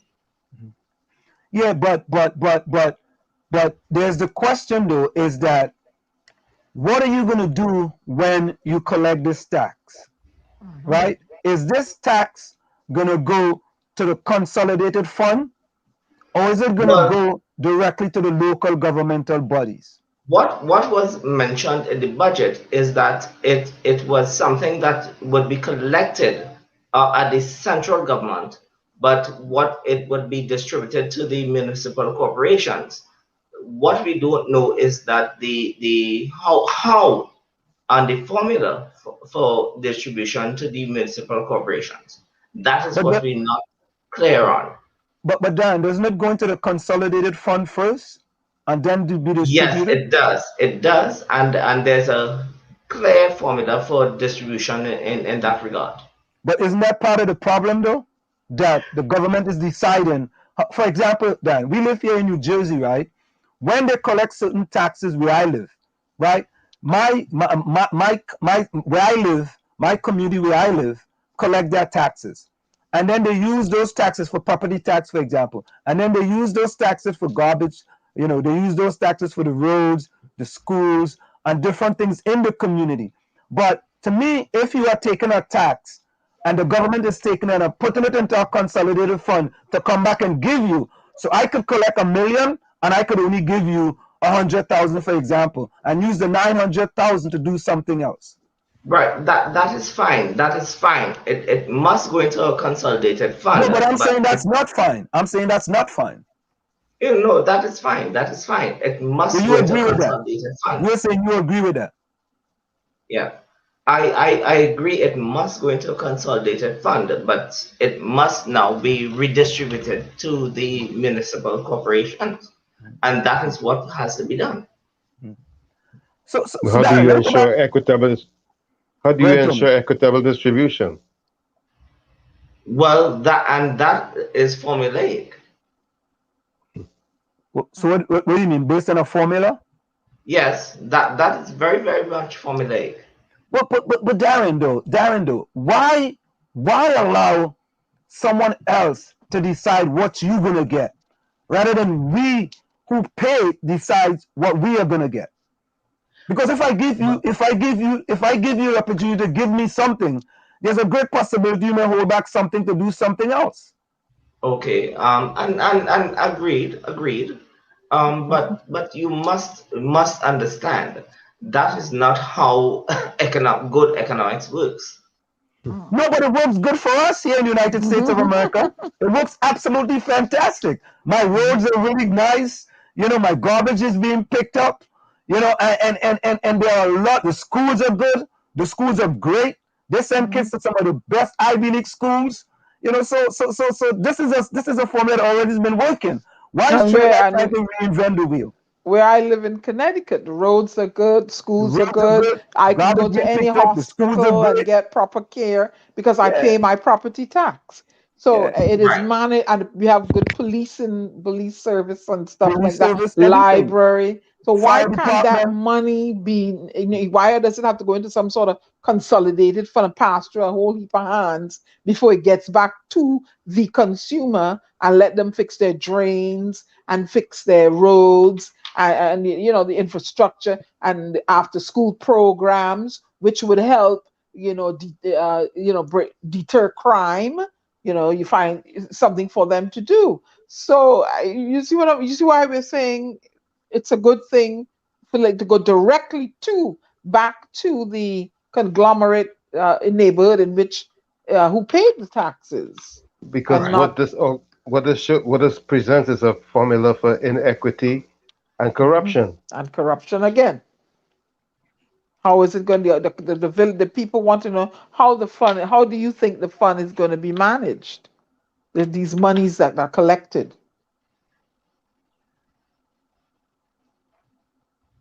Okay, not too sure how you're measuring that. So, all right. So, go ahead, Tommy. On another note, not much attention is being paid to our oil refining expertise that we've amassed over the years. Right next door, we see that Guyana is producing or has the potential to produce quite a bit of oil. Shouldn't we be aligning ourselves at this time with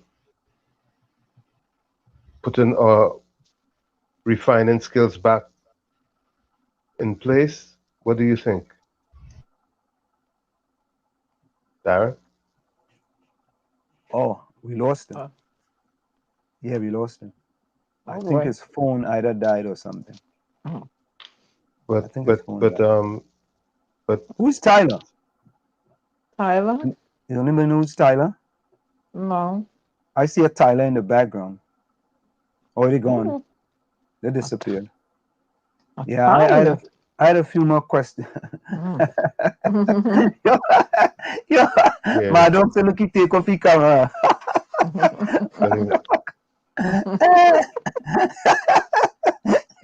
Oh God! I should have kept quiet. I'm heating up the village, and let me keep quiet. Nah, he said he going to Google and call Amber. He on the spot.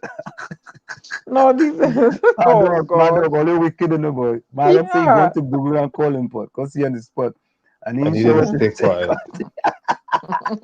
My dog, you know the fellas are PNM, man. What wrong with all you, man?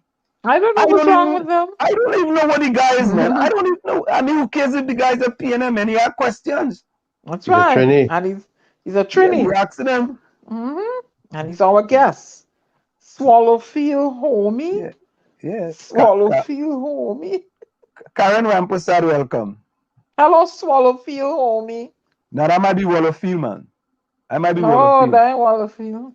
You know what I'm saying? Awesome. My dog say, awesome, trust me, I know. So what, Swallowfield, homie? He's slow. Who's that? Hey, all I know who's Swallowfield. Swallowfield. I think that's, I want to think that's Wallowfield nuts, man. Gary's and Aboud. What's that? Diana with the broom. Takesha said Diana with the broom. Yeah, go ahead and get it a minute, Takesha. What? Swallowfield say Gary's and Aboud and he compassionate the working class and this bourgeois come to. Swallowfield. Swallowfield with me. This is the first time he here. Hello, Swallowfield. Or we call it wicked, you know. Or it wicked. Very. Oh God, Diana with the broom. Takesha said Diana with the broom. The man battery was he dead. I'm gonna get the broom. You know what?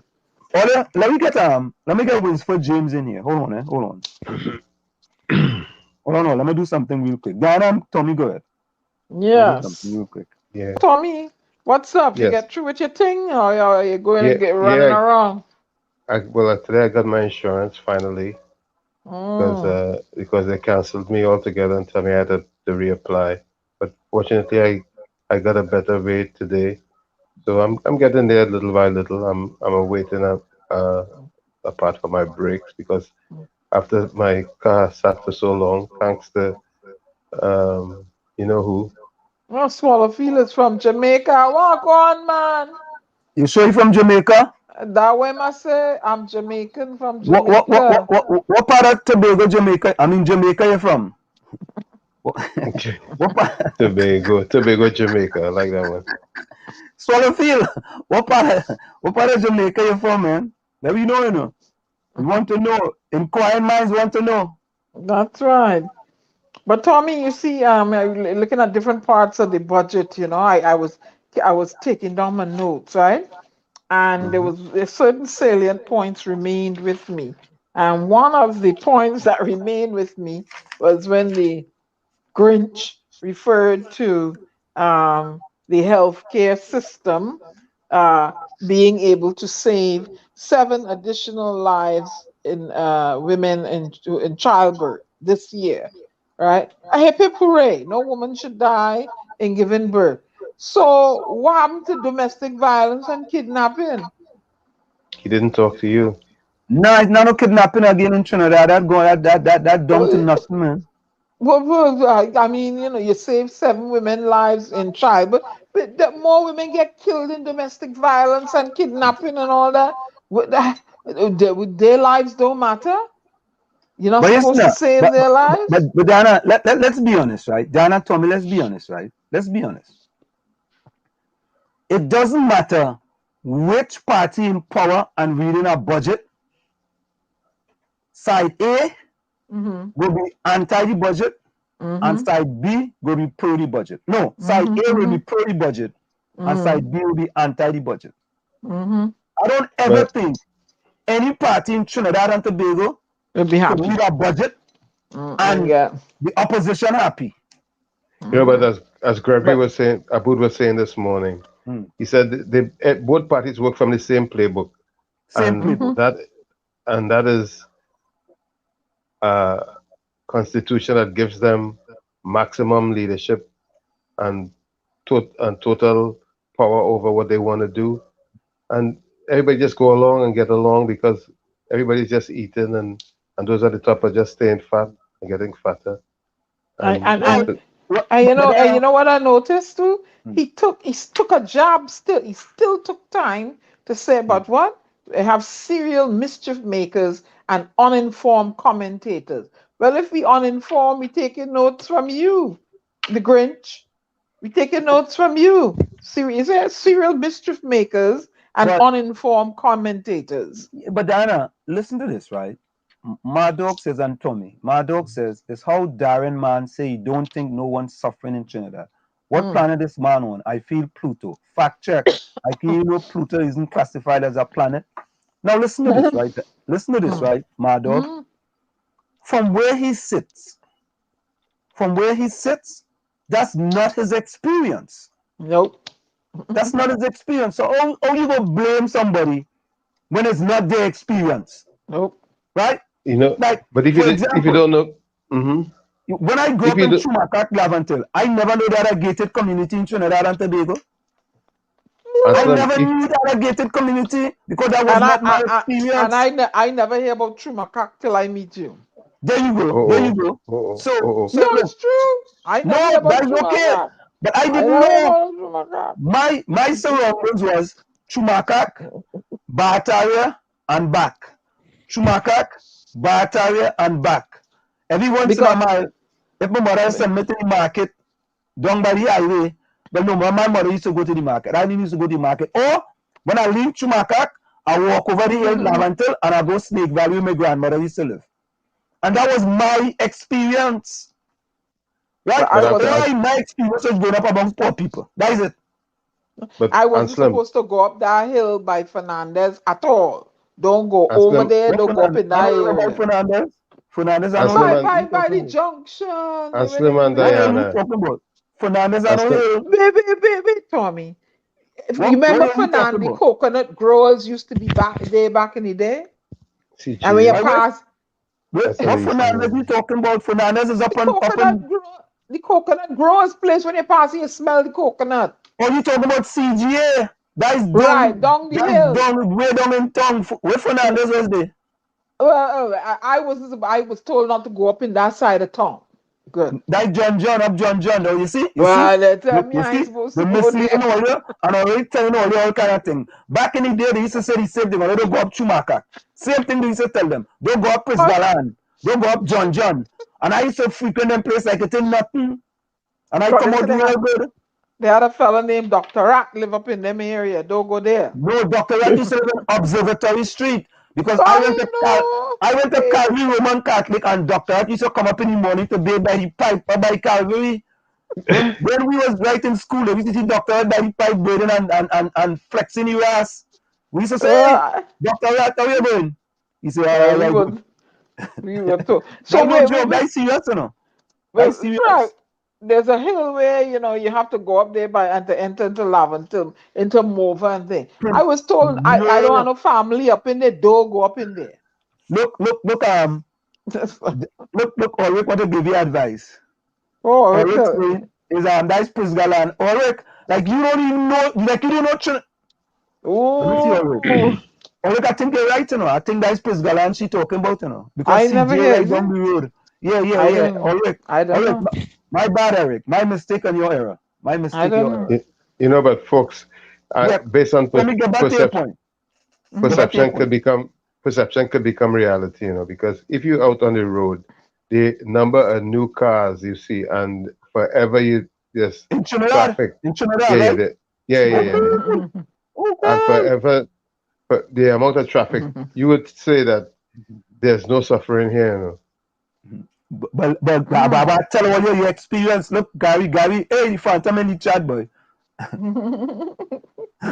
Gary say, never know, we all eating and drinking, yeah, boy. Yeah. Yeah, because the amount of new cars I see, they're selling them cars like hotcakes, man. But who's buying them?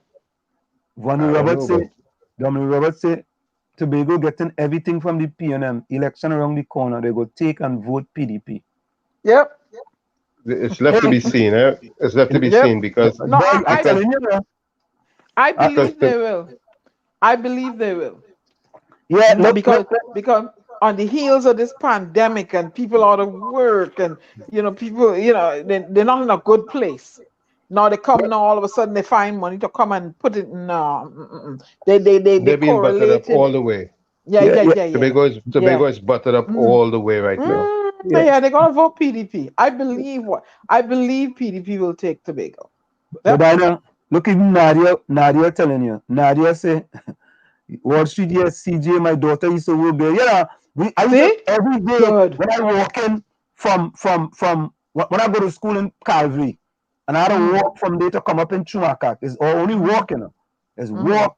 Everything is walk. I used to pass by CJ, but we used to go in there and Tifa orange or Tifa a grapefruit. You know what I mean? And we going up the road, boy. What? I remember that, but remember them days? Only not them fellas, only not them type of days.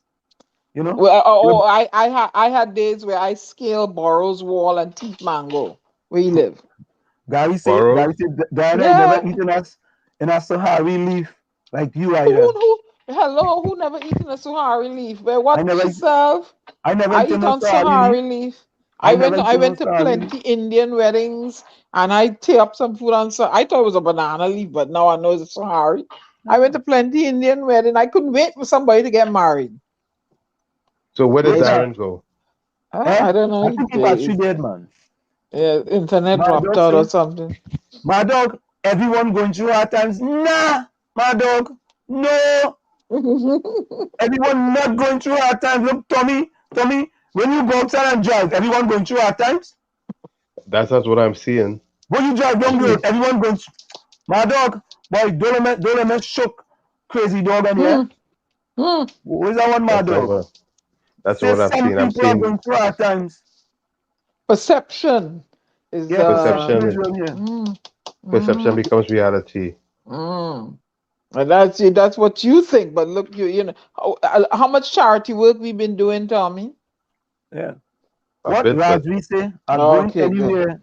You talk to people right now. Everybody people bothering you. Right. What about in here for Rajvi? A whole lot of suffering, Nana. Well, I feel not say, yes, miss. You're looking beautiful as always. Thank you, all of you. Happy all of you have a little thing for you, you know. You have a little side thing for you. Wallowfield is too young. Yeah. Uh-uh. Hey, even Troy Smith was helping you, Diana. Look. Diana, referring to this Benison, TJ Jagathar. in Lavantil on the Eastern Main Road. Thank you. I have a photographic memory. And when I passed there, I would see it and I would smell it. So that too enhanced my memory. CGA, they used to be there. And then up on the sign, they used to have signs for like when they have a fete by Madman, Maddie, and Gemma, and Gemma, whatever her name was. When they had fetes, they playing at the DJ. Up in Lavantil, you come up there? Yeah. Well, the fete, I ain't going up in Lavantil, no. I ain't gonna lie. When was that? In 1950s, right? In the 70s. To be kind. In the 70s. I thought it was No, and I remember when we used to have the dump over the people, the big heaping garbage over the dump on the Beetham side. You see the big pile of garbage. I remember that. And you're heading into Port of Spain, the first thing you get is a odor. So I used to have Vicks to put under my nose. Yeah. Yeah. Look, Lana says she used to go all over Lavanti and Mallet. Yeah, Lana. Walk all over the place. Like it's nothing. People afraid to walk and all kind of thing. Well, I ain't know nobody up in there, and I was told not to go up in there. So What Gary say? Gary say where he's sitting? Ron, I is an old Trini Gangali. What's a Gangali? You know what's a Gangali? No, what's a Gangali? A lizard? All right. Let's bring in Winsford James into the thing right there. Hello, Mr. James. Welcome. Dr. I James, thought I was merely your guest, Anselm. But good evening. How are you doing? I am good. Good evening, sir. Good evening too. So I know we were we had a little kind of mix up because you had referred us to Dr. Vanesh James, and we were having a little. He said he was having some difficulties with his computer. Well, it's where he lives. Oh. The PNM hijacking again. Sending by audio. Yeah, you're frozen a little bit. Hello. Can you hear us? Yeah, we are hearing you, but you are frozen. Hello. Yeah, we hear you, but you are frozen. Yes. Okay, so we go out and come back in. Back in. Yeah, I'm hearing you now. But you are frozen. Your video is frozen. I don't know. It's live. Yeah, no, we you are have live. But exit, leave and come back. just leave and come back. Leave and come back. Leave but then come back. Leave and come back. Yeah. Right. Yeah, folks. So we have Dr. Winsford James from Tobago. Yeah, Diana don't even know. What is a gangali? I don't know what a gangali is. Well, tell Diana is a gangali now. I don't know why she has called herself Trinidadian and she even knows a gangali. Rose, what is a gangali? Ask Ron. Ron go know. Ron, that is something very famous to him. What's a gangali? I don't know. Is it like a larger bless or something? No. Listen. What is it? What is it? Gangali is like a gangster. That's the other word for it. Wait now. Oh, no. Wait now. I'm a gangster. I'm a fighter. You see what that dragon doing on top of the Red House? What that dragon signifies? What dragon there on the Red House? You see when you see that? Chinese. I feel you have on Diana glasses, you know. The Chinese putting the symbol on the things now, boy. Oh, that's what it is? It's probably a gargoyle statue, I know. Since you in Trinidad, you see anything? Hey, look, Tommy Mohammed, boy. What's that? Tommy said the older people believe in the PNM for what reason, I don't know. Well, Tommy, let me tell you why, yeah? Oh, look, Fistic say he never heard that word gangali. Me neither. I don't know. If I never heard that means I'm not a gangali. No, you're not really a Trinidadian. I never heard the word gangali. It wasn't a song that was popular some years ago. I was born to be free. I'm an old gangali. Oh, you's a gangali then. I know gangali. And whoever is, they will see. Hey, Benison Jagasa, welcome. Oh, let's say hello to Benison. Benison Jagasa, welcome. He was one of our guests here. Yeah. Yeah. Wait. Look. Nah, all you know truth. There used to be a dragon on top of the Red House, and it used to be a dove.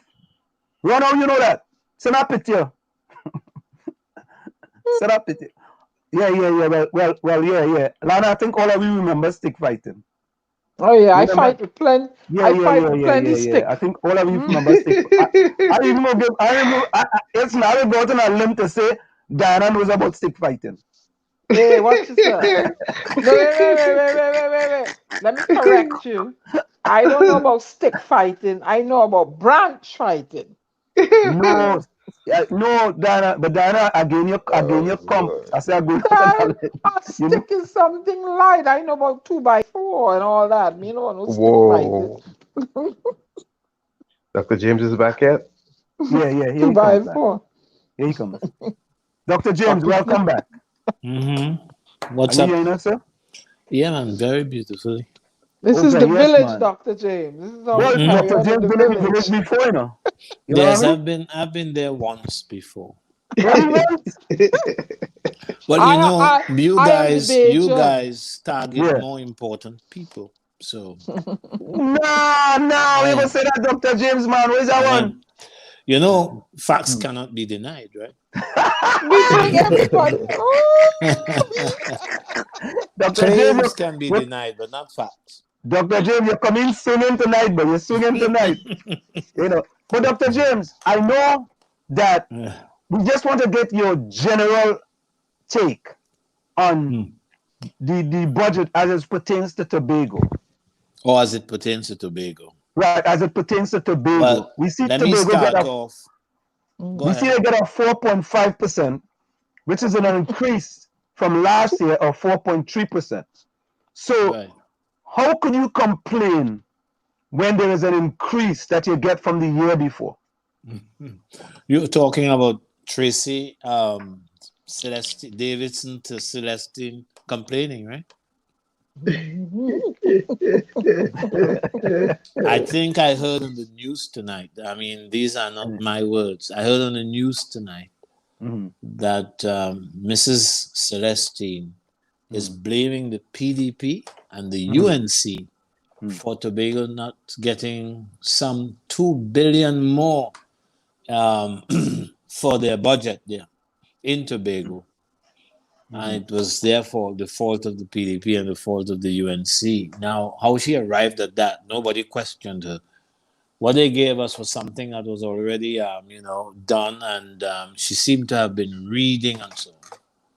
But yes, so it's your guess is as good as mine. How can the PDP cause Colum Imbert and Dr. Rowley to not grant $2 billion more for the Tobago's budget? You could explain that to me? I'm approaching it top of the hour. Okay, yeah. So Dr. James, stick and stay, right? We got to go for a quick station identification and we'll be right back. Stick and stay with us. Don't go nowhere. It's In the Village with the Dark Triplets on WZYE 95.9 FM. We have with us live from Tobago, Dr. Winsford James, and we're going to get into a little bit of the details about the allocation and the budget to Tobago. So stick and stay. Don't go nowhere. We'll be right back. You're listening to WZYE 95.9 FM. You are listening to WZYE LP 95.9 FM, the most influential name in Caribbean radio in the tri-state area. Broadcasting from East Orange, New Jersey, the most influential name in Caribbean radio, WZYE 95.9 FM. And of course, we are back with you. It's In the Village with the Dark Triplets on WZYE 95.9 FM. We come to you every Tuesday, Thursday, and Saturday from 7 to 9 p.m. That's Tuesday, Thursday, and Saturday from 7 to 9 p.m. We have with us in the village tonight Dr. Winsford James, straight out of Tobago. Dr. Winsford James, you know my father lives in Roxburgh, Tobago, right? Who is he? His name is Shaki, the owner of Meridon Club in Tobago. I know Shaki, yes. Shaki's my father. Wow. The world is small. The world is small, man. And Yeah. I think that's Watson Duke area too. Yes, that's part. Yeah. That's part of his district. Yeah. And I talked to my father. My father, let me go my father's secrets. Mm. Yeah. Well, he seems to have raised you as a good boy. Oh yeah, you know what? As my father, with the same last name, he did the best he can. Well, of course. Yeah. So It's not. Dr. James, continue that. We were just looking at the allocation of 4.3. Now, Dr. James, is it true that it could have been allocated up to 6.8%? Is that accurate? Or The 6.9%? finance minister can allocate whatever he wants. It's at his discretion. Remember that the Secretary for Finance and the Economy takes his budget, aka wish list, down to the Ministry of Finance for the Minister of Finance to approve, and the finance and economy secretary Joel Jack always inflates the sum that he wants, because he knows, as others have found out, he knows that the finance minister will inevitably reduce the amount asked for. So I think Joel asked for 7 billion. I can't remember now, but of course he didn't get that, as you know. So he takes his wish list down, and the Minister of Finance makes sure that the amount granted to Tobago does not fall below what the law requires, because the law says that you cannot go below 4.03, for the recurrent expenditure, and you can't go above 6.09 for the development. Well, no, I shouldn't put it that way. It is 403. The range is 403 to 609, and you can. Is it 609 or 6.9? Is it 609 or 6.9? 6.09, which is different from 6.9. All right, cool. Right, 6.9 is more than 6.09. Right. Yeah. So I'm saying there's a range, and the ministers of finance have over the years chosen to not go below 4.03. So they might give you 4.03 or a little above. And this is what has happened this year. This is nothing strange, What has the allocation this year is no different from their allocation in previous years. The ministers obeying the law. It is not that the minister loves Tobago more than anybody else. It's just that he's following the law. One wonders, if we didn't have a law, Hochoy Charles and Vanus James won this decision from the Dispute Resolution Commission back in the day, right? And every national government has made sure that they can't be taken to court because they have satisfied the decision, right? Which is now law, reached by the Dispute Resolution Commission. You understand what I'm saying? Yeah. So that has happened year after year, nothing strange. And so there's nothing to be excited about. We still have a situation where the recurrent expenditure is far bigger, as we have come to expect, than the developmental budget, that part of the budget that deals with capital needs. The recurrent expenditure, deals with salaries and services and other systemic issues. And the developmental agenda, last year, I think it was $300 million. It's just about the same thing. Although the minister made sure to remind us that different ministries in the country have work to do in Tobago, and so we have to include the allocations to them for their activity in Tobago in the overall budget allocation that Tobago has been given. You guys following me? Yes. And Dr. James, I've also seen where Dr. Vanus James indicated that Tobago needs 3.5 billion for the next 5 years in order to develop. Yeah, we are talking about development, yes, and the development along the lines that Vanus is talking about. Remember, when Vanos uses these terms, he's not just flinging out terms out there. Those terms, those proposals are related to an analysis and understanding of Tobago's needs at the current time. And part of it, of course, involves catching up. Orville London used to use the term catch up, Tobago needing to catch up with Trinidad, and then he dropped it. I don't think he was on the best of terms with Manning, as you know. But of course, they lived well enough together, right? Because, the PNM has a way of closing out its troubles from the rest of the public, from the eyes of the rest of the public. But the point I'm making here is when Vanos talks about 3.5 billion, I'm sure he's relating it to a specific series of developmental activities that are critically underlain by a change in the way we are governed and we govern ourselves in Tobago. And so there is a whole governmental transformation that is part of the development exercise that we don't have the time to get into and specify. But I am not surprised by that. Let me just give you a little taste of what Vanos is saying. Vanos is saying, and if you look at the whole of Trinidad and Tobago, right, you will find, and if you accept that both islands must contribute to the development of the country, right, then you will find that to the extent that we continue to depend upon oil and gas, that Tobago is about 60% of the size of the nation.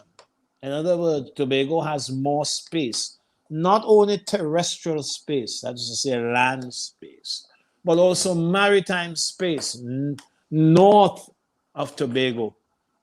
In fact, it is that space, Joel Jack reminded us of it recently, that enables Tobago to have its 200 exclusive economic zone. So when you include the maritime space, Tobago is larger than Trinidad. Now, that's a fact. Nothing to deny there, nothing to overturn. It's a fact. I didn't make it up. When you go and you do the measurements, and the measurements have been done, Tobago, if you include the maritime space, is about 60% of the nation, and Trinidad is about 40%. So Vanos uses that as a basis for determining what the developmental needs and agendas for Tobago should be. And that is why he talked about that. Unfortunately, you don't seem to have the specifics of his plan. But it's not idle, and it may be wishful, but it's not idle, but it depends on a definition of the two islands quite clearly. And it depends on Tobago having the kind of autonomy it has been seeking for quite some time. Dr. James, Vanas James has joined us. He has joined us. Well, he's the man. I give way. I was telling for me, I was only holding. No. Let me bring him in. Dr. Vanas James, we have your family, Dr. Winsford James, here with us as well. I call him my brethren. You have a great brethren there. Yeah, you're great brethren, man. And what we were doing, we were just chatting about your article where you're talking about Tobago needs $3.5 billion over the next 5 years. In order for it to develop. 3.5 billion of investment per year. Yep. Oh, you're saying per year? Per year. For the next 5 years. Oh, okay. I thought when I look at the number, I say, but it's 3.5 billion per year. So per year. Yeah, Dr. Vanas Jim, tell us how you came to that figure of 3.5 billion. Well, the most basic fact that you have to confront if you're at Tobago is that the Tobago economy has been declining over the last 7-8 years, first of all. So we have a mountain to climb. Secondly, to climb that mountain, we must take into account the fact that we will be borrowing money.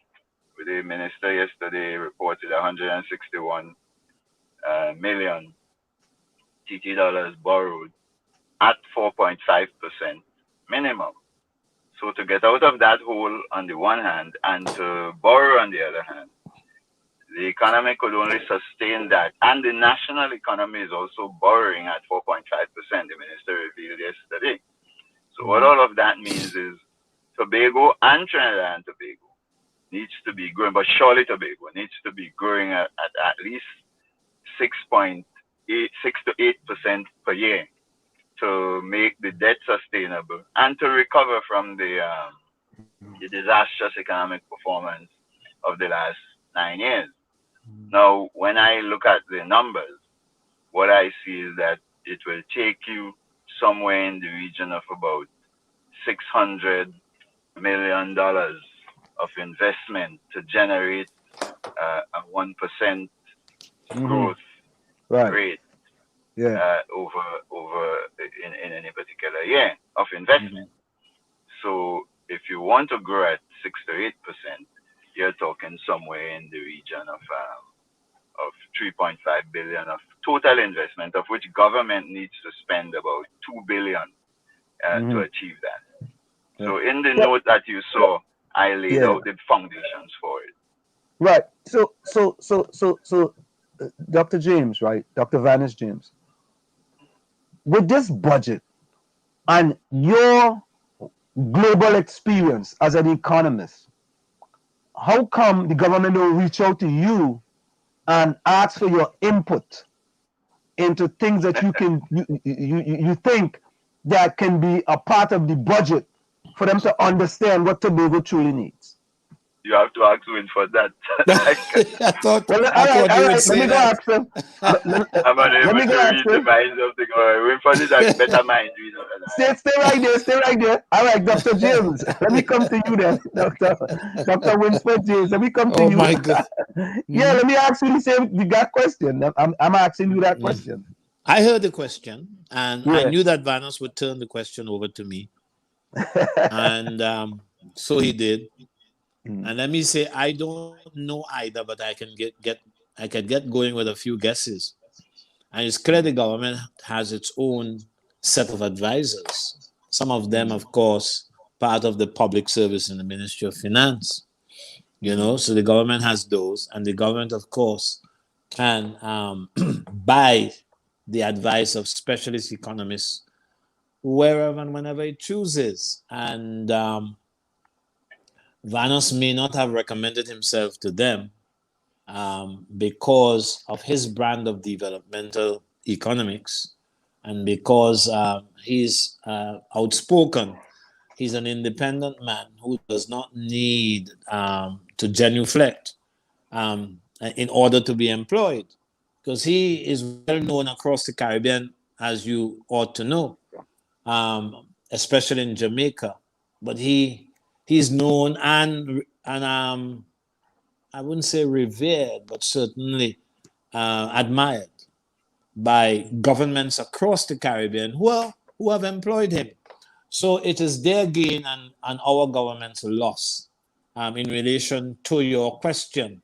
But there can be no doubt that Vanos has the information, he has done the analysis, he has reflected on the solutions, and he has provided frameworks which the government is free to embrace. I must add that people like Terence Farrell are in the same boat.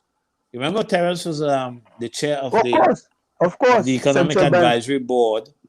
Yeah. And then, of course, he could not see eye to eye with Dr. Rowley, or Dr. Rowley could not see eye to eye with him.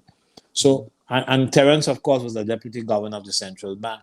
He was also a director of Guardian Life. So, these are powerful people, powerful in terms of their knowledge and understanding of Trinidad and Tobago, not simply the economics, but the sociology and the politics of the country.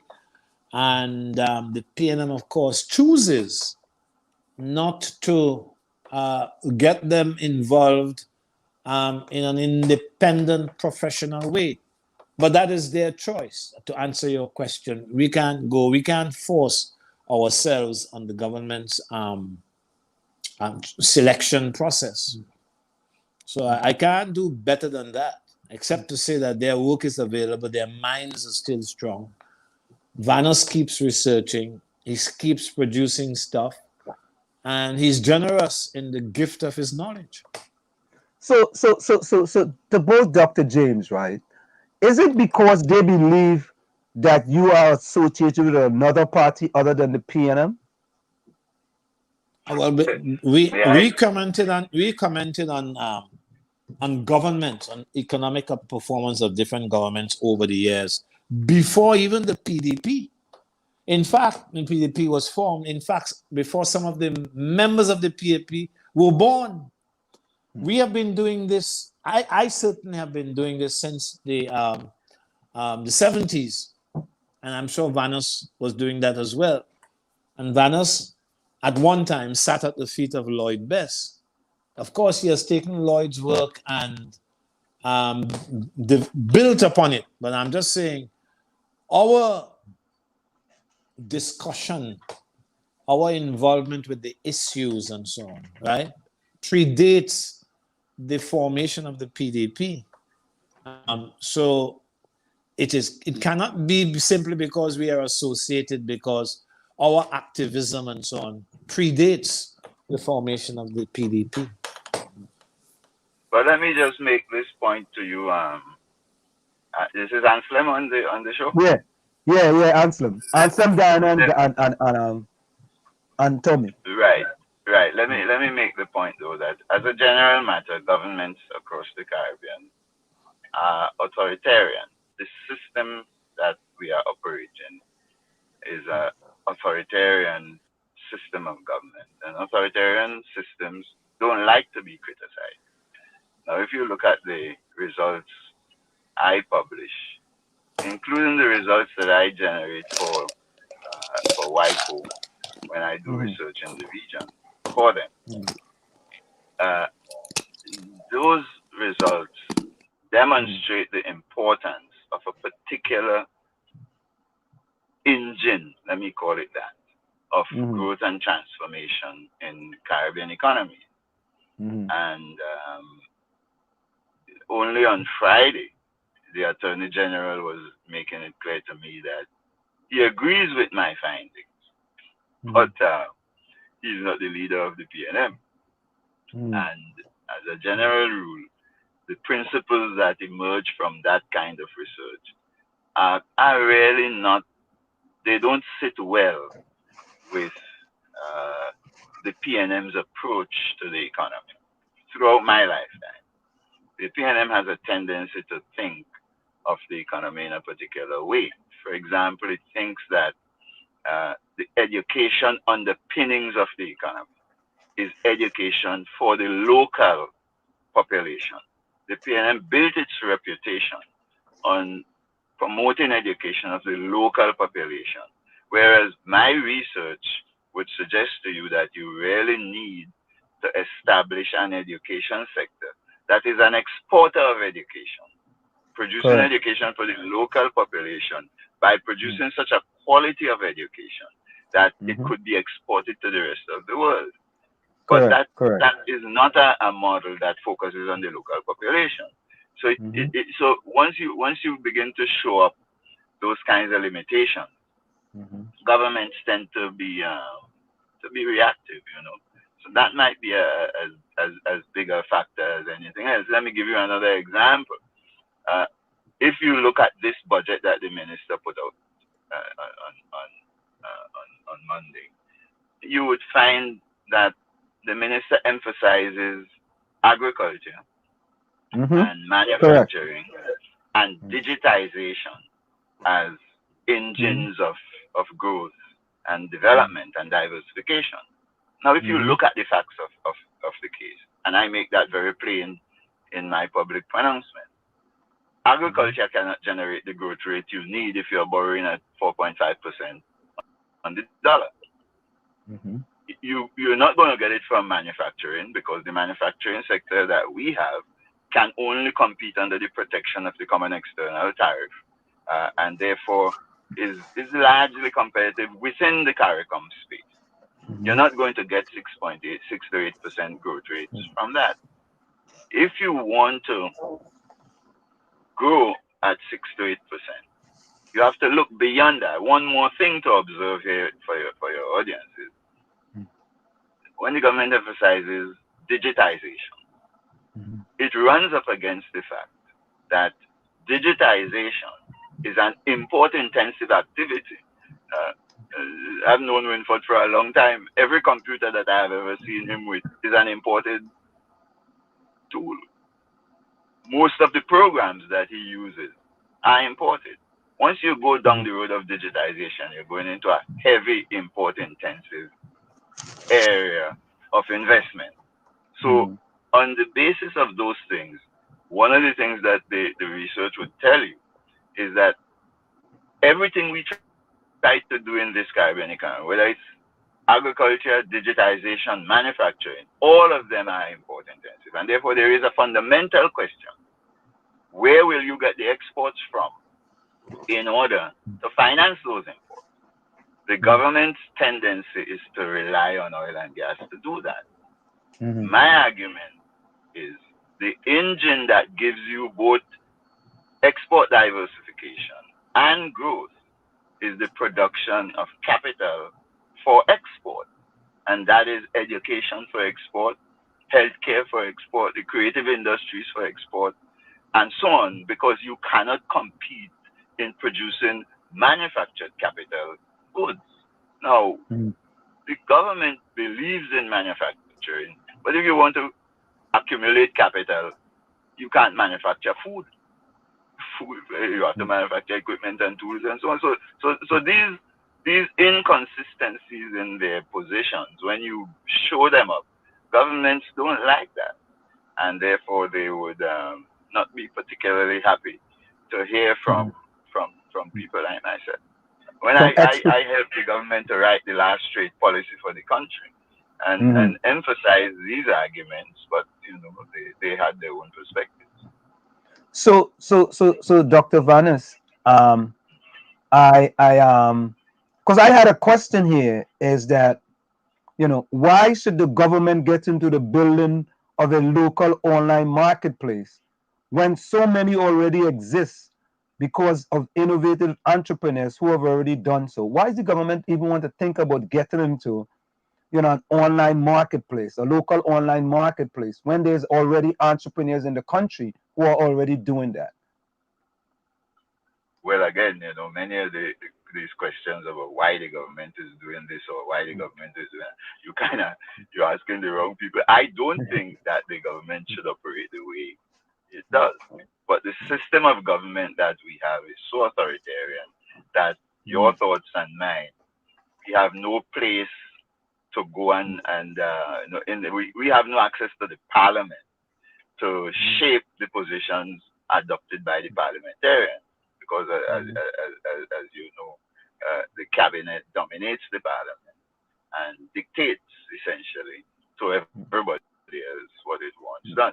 So rationale for its activities cannot be revealed by any sensible dialogue. I raised the issue on Friday with the Attorney General that when I was a professor in Brooklyn College in New York City, I used to participate in a process in which, when the mayor's office puts the budgetary propositions together 4 months before laying them in the city council, you had to bring them to the public for public discussion, hearings. Every borough had to get a chance to pronounce on the capital budget to see if it's adequate and stuff like that. Now, in Trinidad and Tobago, they take the budget to parliament as a big secret. So nobody gets to debate and discuss what is happening, and therefore you don't hear the opinions of the government about any rationale it has for what it is doing. It's not forced by public dialogue to clarify its position. It simply goes to parliament and sets up straw men and attacks them in convenient ways in order to justify its position. But faced with, well, what you mean by that, and what does this mean, and so on and so on, they think you're cussing them other when you ask them questions like those. So you can't answer the kind of question you are asking. And I can tell you as an economist, their positions don't make much sense if you have the kind of economy we run. And this is both for both you, Dr. Vanas, as well as Dr. Winford James. I compared the 2021 budget to the 21-22 budget, right? And I look at Tobago, and something jumped out at me, right? When I looked at URP in 2021, it was allocated $18 million. And I looked at URP in 21-22, it was allocated the same $18 million. You know, and I'm trying to say to myself, well, maybe they sent home some workers, or maybe I'm trying to figure out, you know, an exact amount in 2 years. You know, help me out with that. Starting with you, Dr. Vanas. Help me out with that. Well, let me put the 18 million, 22 million in perspective for you. What in the context of Tobago, not necessarily in the context of the national budget, but in the context of Tobago, the government incorporates the financing of CPEP and URP into the development allocation. So it caters for the recurrent budget, that's 2 billion thereabouts, and then it allocated in this case 264 million. And a component of that 264 million is the funding for CPEP and URP. Now, to me, CPEP and URP really represent social programming. And what one ought to do is delink the social programming from the development budget, link the social programming to productivity growth, and allocate in that context. That's not how the government of Trinidad and Tobago approaches CPEP and URP. So they bring this injustice of tying the CPEP and URP funding, 18 million, 22 million, and so on. And CPEP and URP are political tools in the context of Tobago.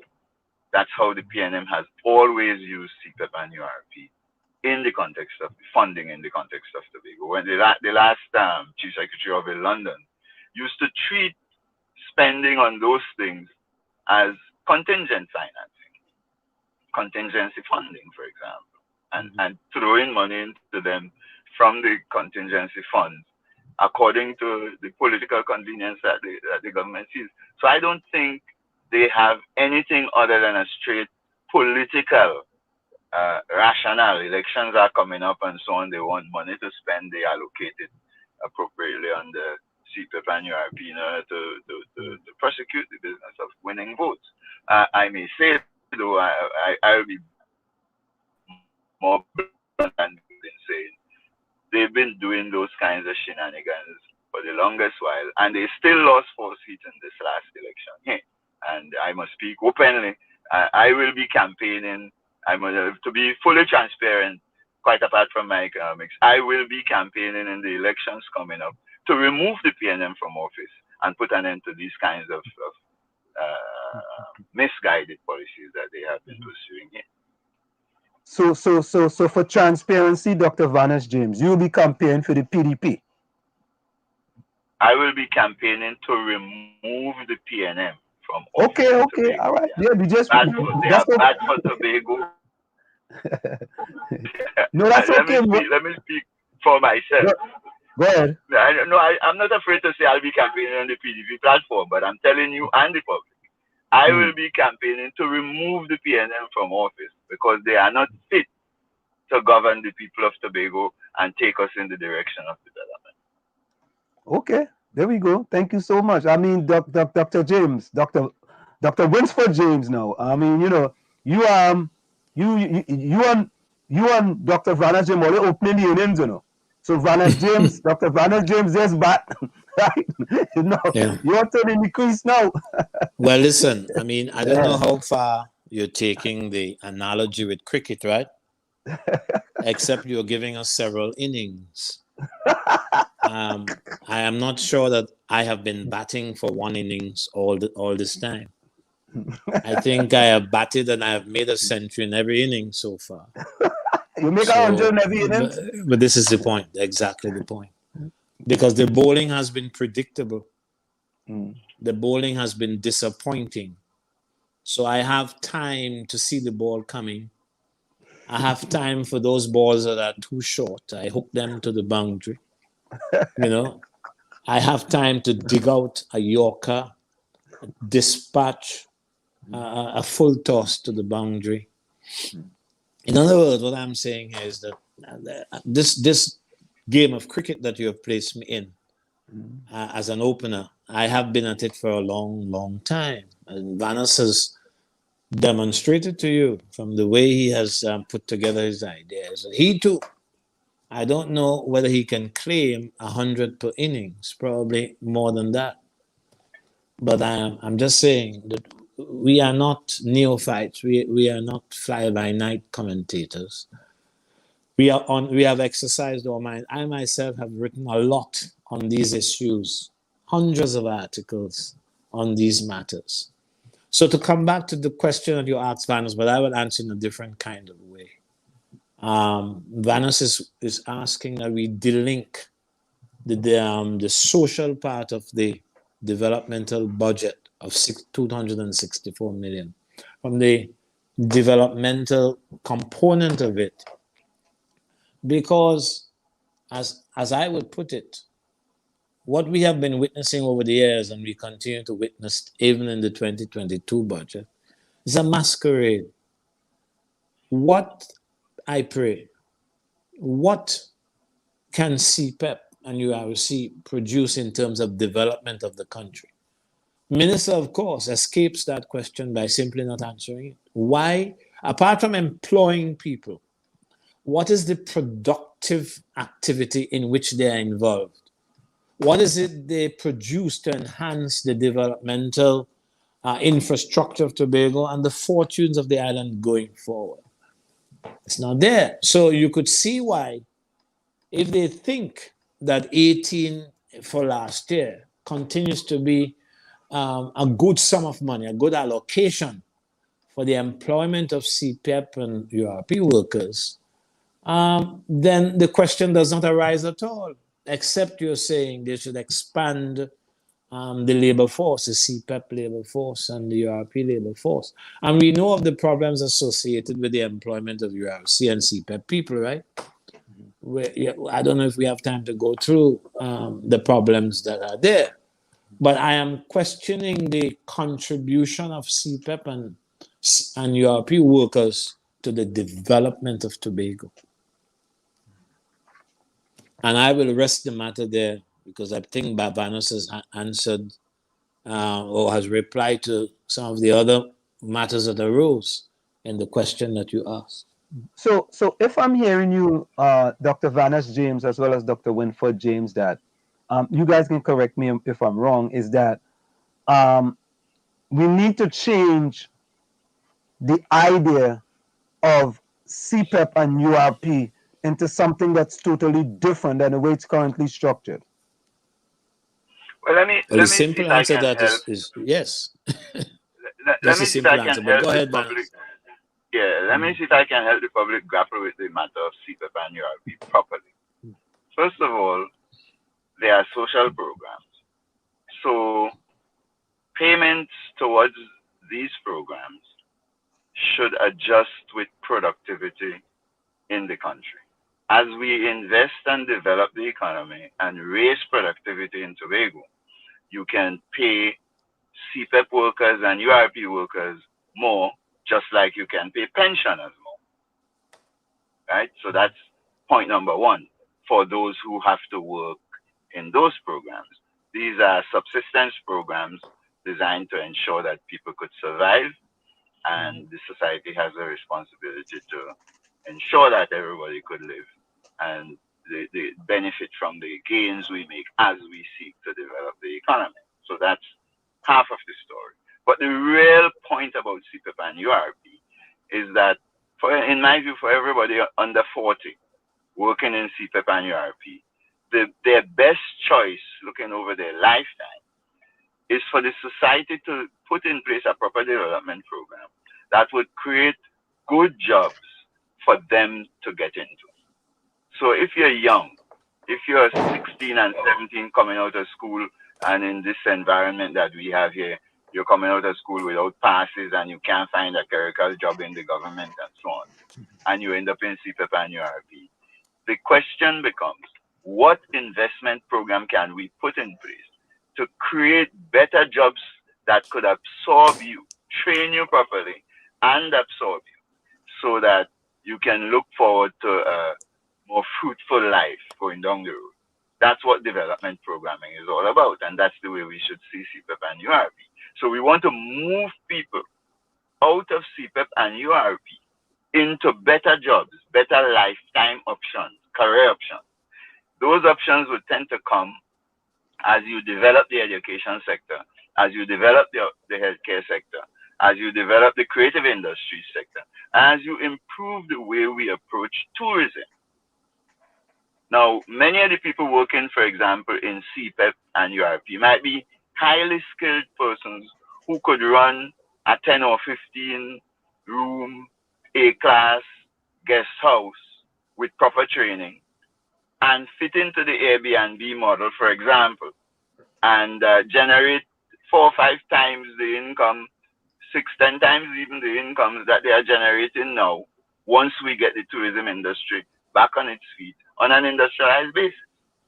But looking at these people and just thinking about them in terms of subsistence living offers them nothing serious as far as development prospects are concerned. So my suggestion to this society would be, let's move people systematically out of CPEP and URP by putting a credible development program in place in Tobago to raise the capacity of the economy to carry itself, to establish a viable economy once and for all in Tobago, to diversify and transform the national economy, and to give people prospects of generating high quality exports that the rest of the world would want to spend their money on.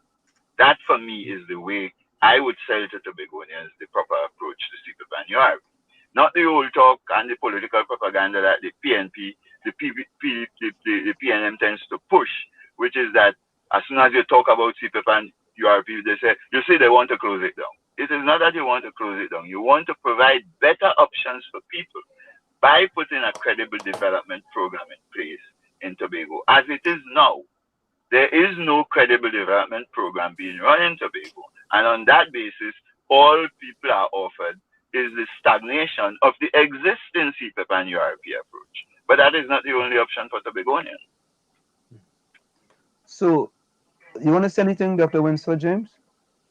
Except to say that when you invite Colum Imbert and Joel Jack onto your program, you must ask him questions related to what Vanessa has specified. The actual details of the developmental thought, the development program, if you can call it that the PNM has in mind. You see, very often the PNM politicians come and they talk, and they are not subjected to the scrutiny that they should be subjected to. I believe Vanessa has given you enough material for you to get some questions out of. And of course, you can approach him after the program to even be more specific. But what I'm saying here is that you need to subject the PNM leaders to a kind of scrutiny that will force them either to say they don't know or to come with answers to the developmental needs of the population in Tobago, who are being devastated in a cyclical kind of approach. This thing is going on from cycle to cycle without stopping. So I'm just suggesting that to you as an addition, but one doesn't need to say any more in relation to what Vanessa said. So, and this is going to be my last question, right? unless Tommy or Diana has any question, do you take any solace in that, the allocation that Tobago got from 2021, which was 2.134 billion to 2.357 billion, which is approximately 223 additional million dollars being allocated to Tobago. Do you take anything positive out of that? Well, let me go before Winford and tell you Okay. quite bluntly. No. Let me tell you Okay. why. The 2 billion component of that 2.35 billion, the Mm. 2.09 billion component of the 2.35 billion finances a range of recurrent expenditures that we have, and it is normal for the government to maintain the recurrent program in Trinidad, and Tobago gets a share of that, the 4.5% that is allocated. Fine. Now, first on that front, let me point out that to maintain the development, the recurrent program in Tobago, you would need, if you're going to treat Tobagonians equally with Trinidad, instead of 4.5% that the minister has allocated of the total budget, of the recurrent budget, you need about 5 to 5.5% because Tobago's population share in the country is now about that. So our results from the Dispute Resolution Commission report of 4.03%, that's now out of date, and that minimum share needs to be somewhere in the region of 5 to 5.5%. So on that basis, what I am observing here is that the PNM has not done its job from 2000 when we got that result to now to keep going back to the courts and getting the minimum share updated as the population share of Tobago has grown. That's point number one. Point number two, $264 million cannot fund any credible development program in Tobago. You cannot get started. Look, there are 4 major areas in which you have to do major initial work to get an industrialized tourism program in place in Tobago. Not tourism and hospitality as the minister spoke about it in the budget. You need an industrialized tourism program. Let me just quickly illustrate what that means for you and your guests and your listeners. I went to school in New York City to do my PhD. That was New York and the US exporting education to Trinidad and Tobago. Right? Industrialized tourism means I go to school in New York City from Trinidad and Tobago, spend my money to pay my fees to go to school. But when I have time, I go down 14th Street and shop. And that shopping is part of the tourism. So what the US is doing is exporting education and building a tourism product on the back of the exporting education process. That's the same thing that happens in Britain. It happens in Australia. It happens in Europe. Or China is getting into it. India is specifically openly saying they're getting into it. And when you understand it that way, what you see is Tobago should get into tourism on that basis. We need at least $1 billion of injections into upgrading the Scarborough Hospital to export healthcare, export education. And so just to get started, you need $1 billion to put into those 2 big projects. And then you will need another $1 billion to set up the development banking and facilitate the housing trust and all of those kinds of things. So when you take a credible program for the development of a Tobago economy to export education, to export healthcare, to show up and put serious resources behind the development of our creative industries and sport and our housing services exports through the tourism component of the discussion, what you will then find is that we need at least a $2 billion government spending that could then trigger another $1.5 billion of private investment and public-private investment to allow us to start the process of developing an economy. From that perspective, you could see that $264 million is nothing to write home about. This government is not serious about the development of the Tobago economy because it doesn't understand how to do it. That is what I mean when I say I have a credible basis on which to say PNM has run its course, its value to the country, at least to the people of Tobago, and it is time to remove them from office and let's put a different development model in place. I could go on and tell you one more thing. Until we remove the PNM from office, we will not set up the governance framework we need in order to run a viable economic program. You can't develop an economy unless you get the governance model right. And the PNM is not interested in a good governance model. It only wants an authoritarian system. So that's why we need to get rid of this and move the agenda forward. Dr. Vanis James, let me quickly follow up. And Dr. Winsford James, I'm going to come to you. Dr. Vanis James, if not the PNM, then who? The alternative as we have it now is to put the PDP there. Okay. And based on what you have seen so far, you believe that the PDP has the necessary brain power to do a much better job than the PNM? Let me explain myself very carefully by saying yes to that, but here is what I mean. When I talk to the people who ask me to come and help them in the PDP are the young people that I engage with in my Mason Hall constituency and other constituencies in Tobago. They come and they say, we want to understand what democracy means.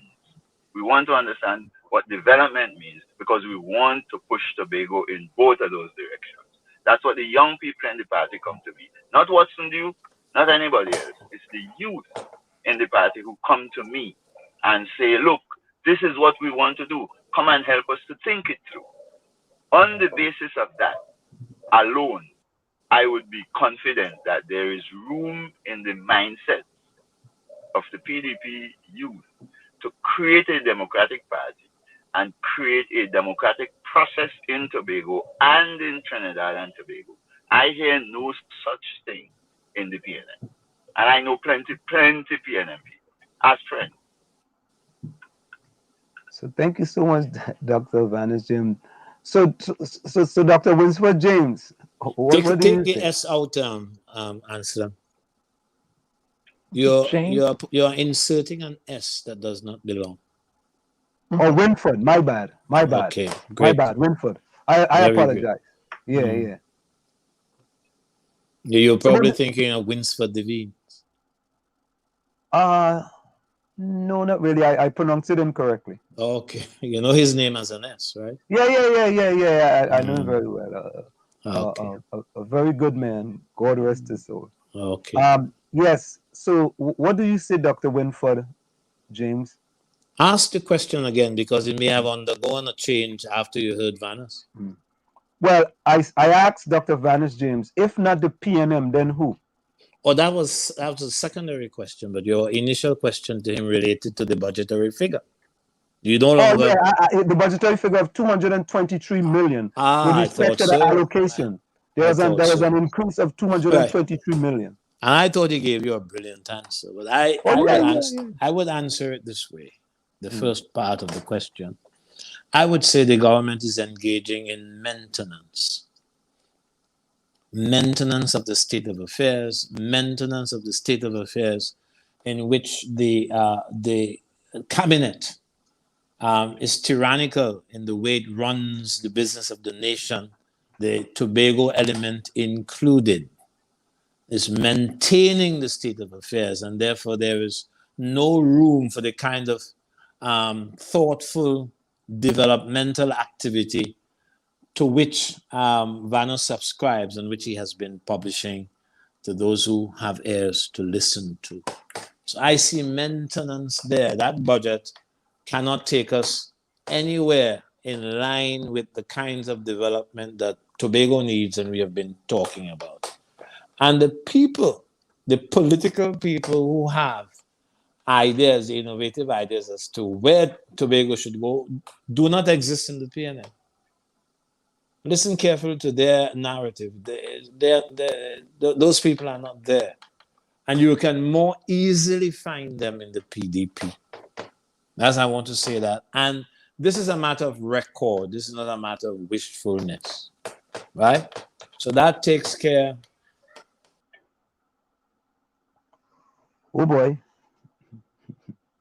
All right. All right. So Dr. Vanis James. Yes. Dr. Winford James just got kicked out. I think it's bad we may have went dead or something. Something happened. Yes.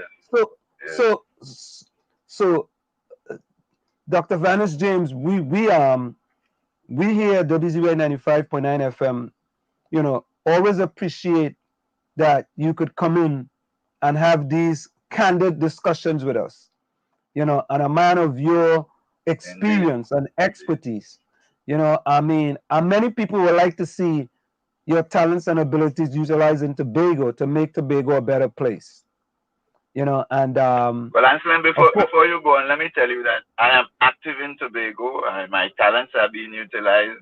I'm not complaining about the involvement with the government.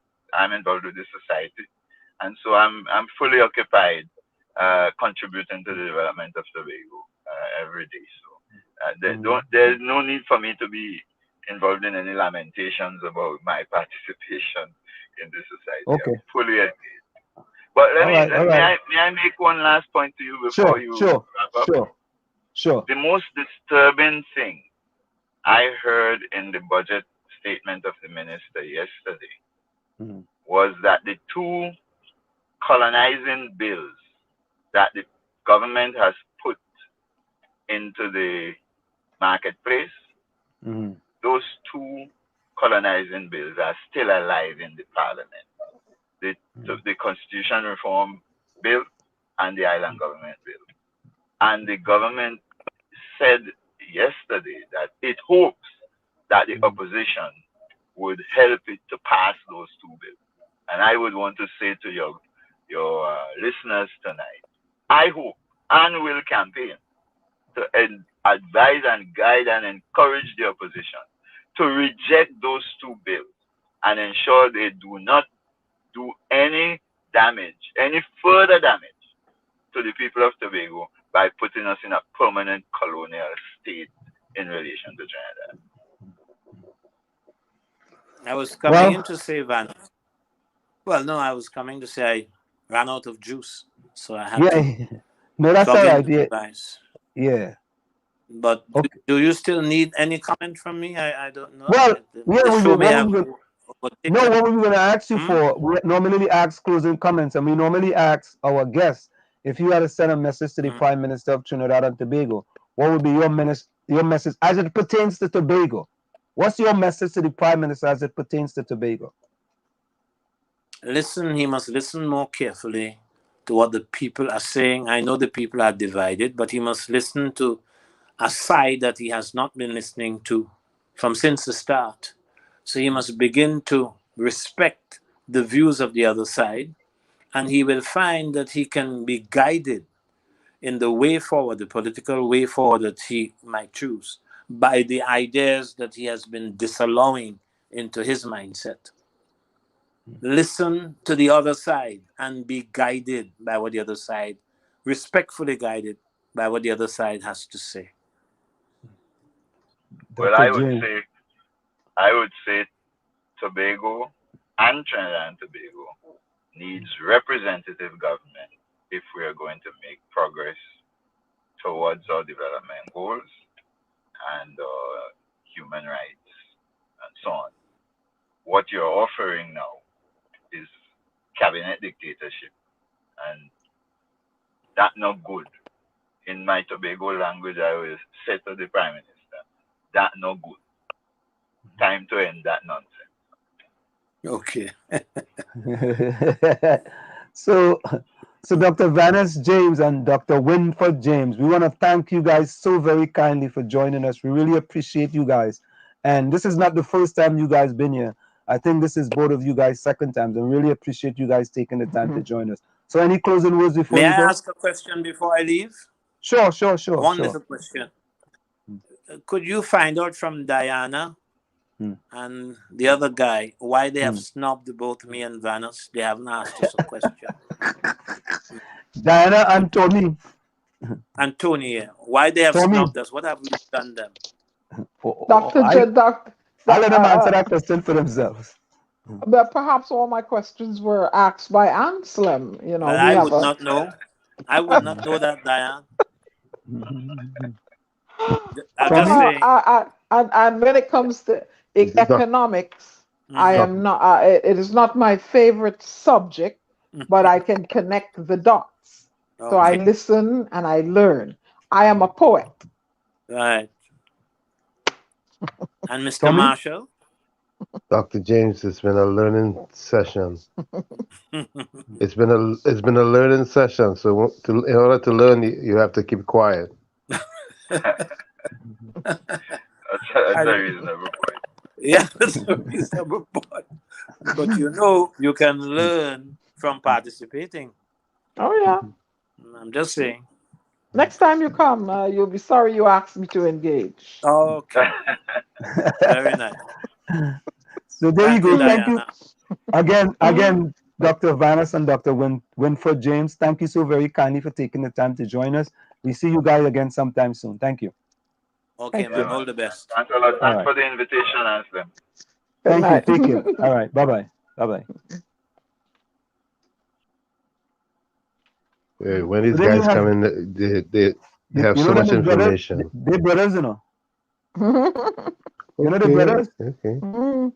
But that's look. What? Both of them agreed with me. Oh no, Dr. Vanos agreed with me. Remember when I used to chomp on you about URP and CPEP workers? What is the contribution? But I know it's a subsidy program and people live, but you want a production out of it. And I always used to ask, what is the production out of it? How is the country, and that is a question. That is something Dr. Vanos recognizes also. Because if you're going to, and I talk about why is it a URP person cannot aspire to own a home and own their business? Why must you just subsidize these people year after year after year after year? How are you developing them? And Dr. Vanos agrees with me. That's all.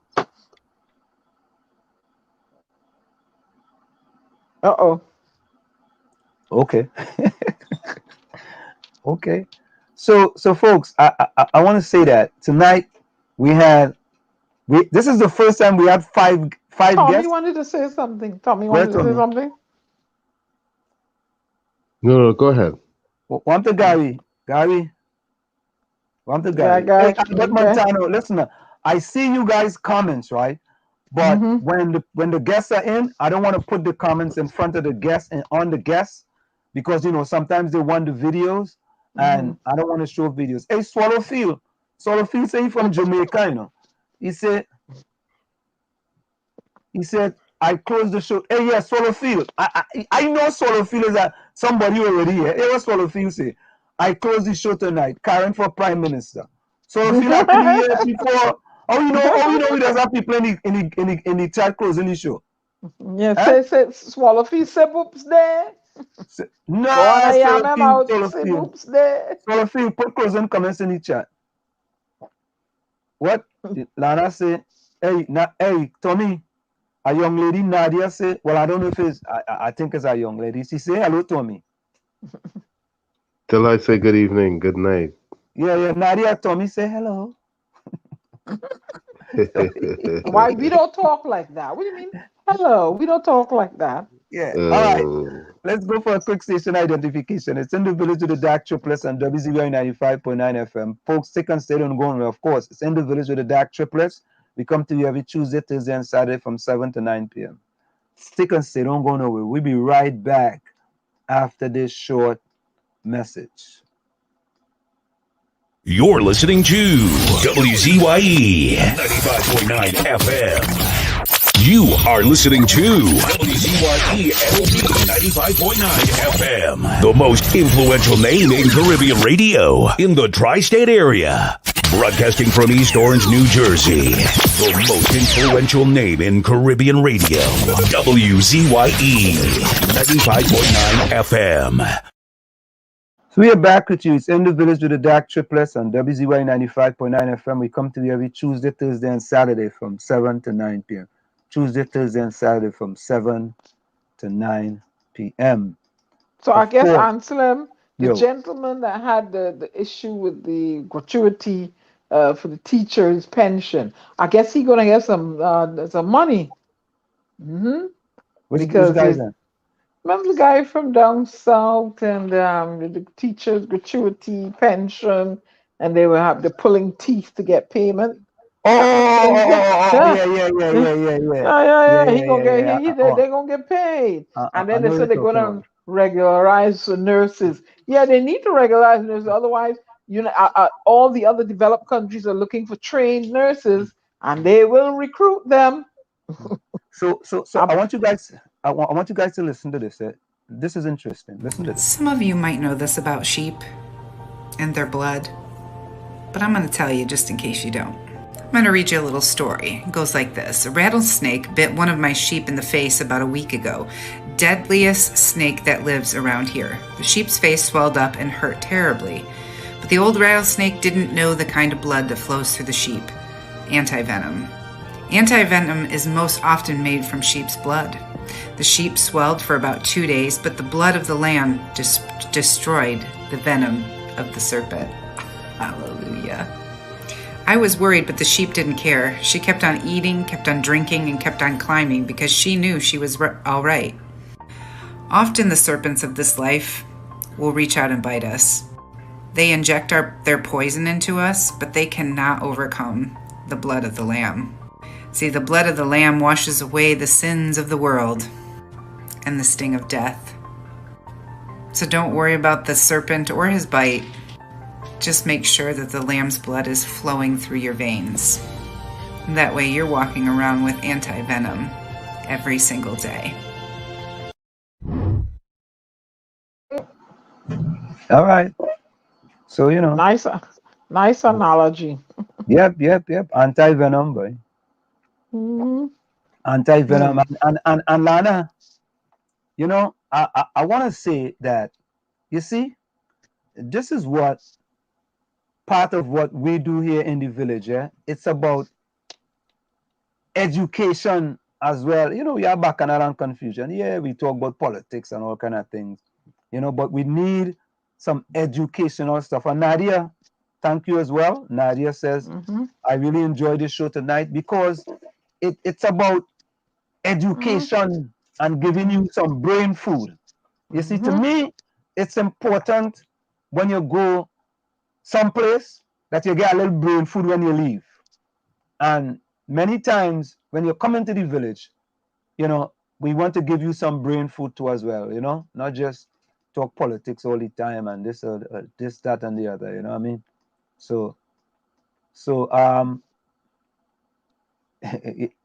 Albert Montano, I know when this one, Albert Montano said, Diana, you're making Ansem change his face expression. And pray tell, how am I doing that? Yeah, how's she doing that, Albert Montano, right? I like the lady too, from the ex-finance minister. Oh, yeah. Karen Nunez Teshiera. Yeah. All the love Karen in the court, the love Karen in the chat too bad, boy. And I'm like, Karen, you're so good. Anytime you're talking about the UNC, you're good. Anytime you talk about it against the PNM, I mean, Karen, good. What Lana said, what Anselm sung like an Englishman.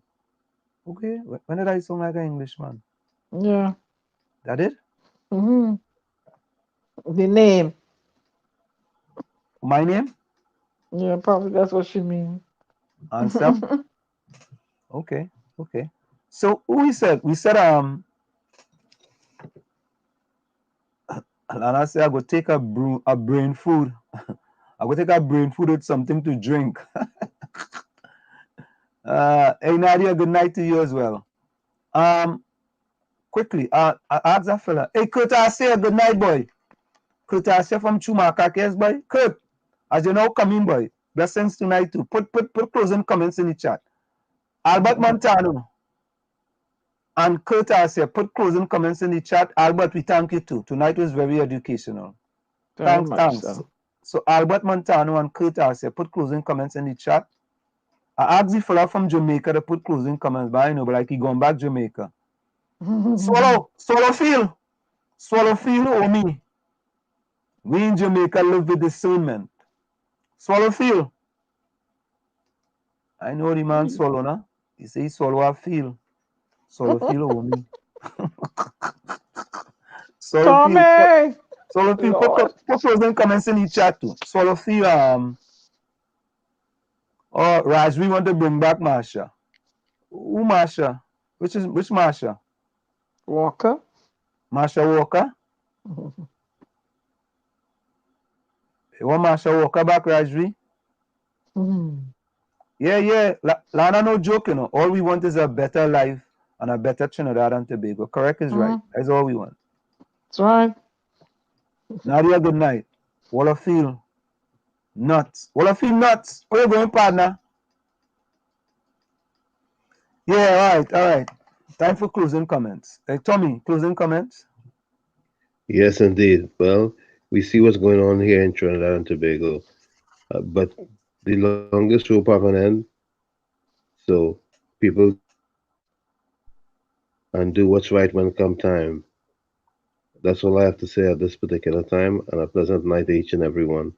Thank you for having me back in the village. I'm glad to be back, even though I did more listening than anything else tonight. Pleasant night to all.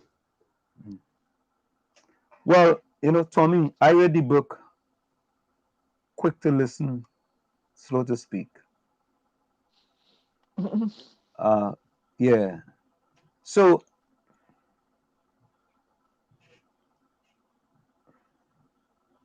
I want to go with in a room where people unanimously maintain a conspiracy of silence, one word of truth sounds like a pistol shot. Let me repeat that. In a room where people unanimously maintain a conspiracy of silence, one word of truth sounds like a pistol shot.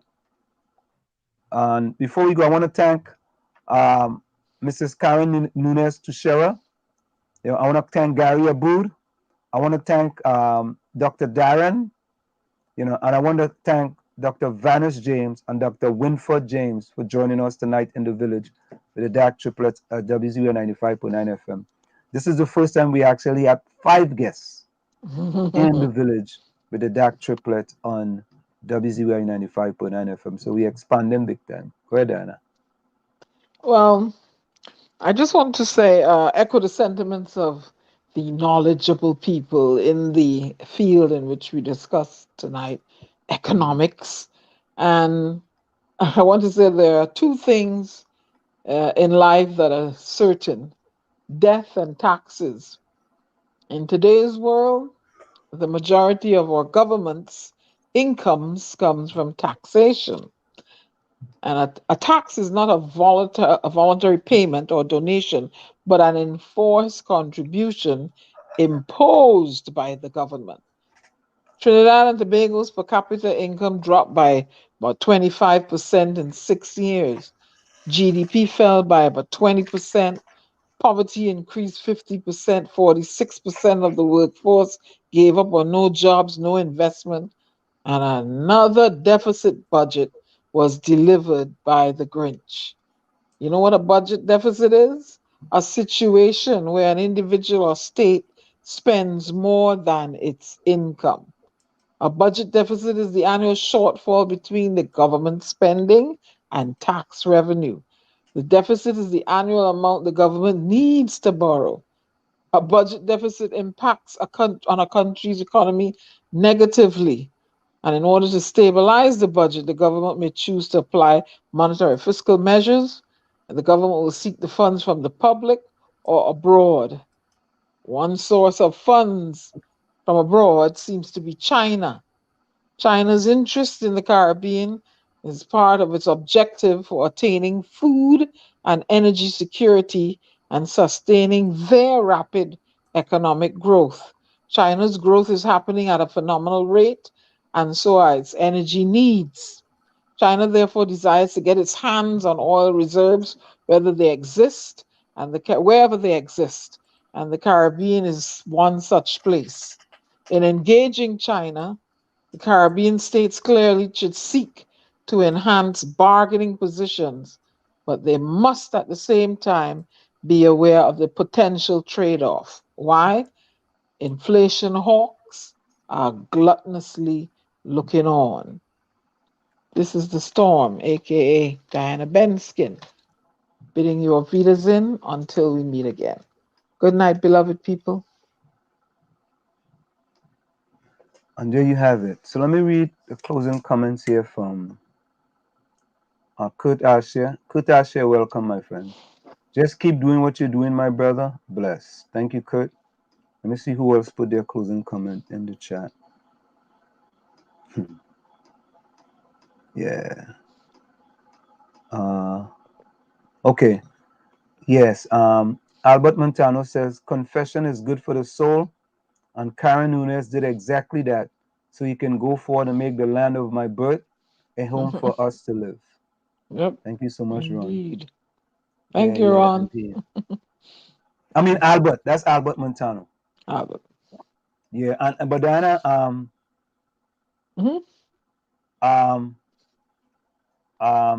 your partner come back. You went and take a bath. Oh. Home. That's why my screen looks so clean. Yeah.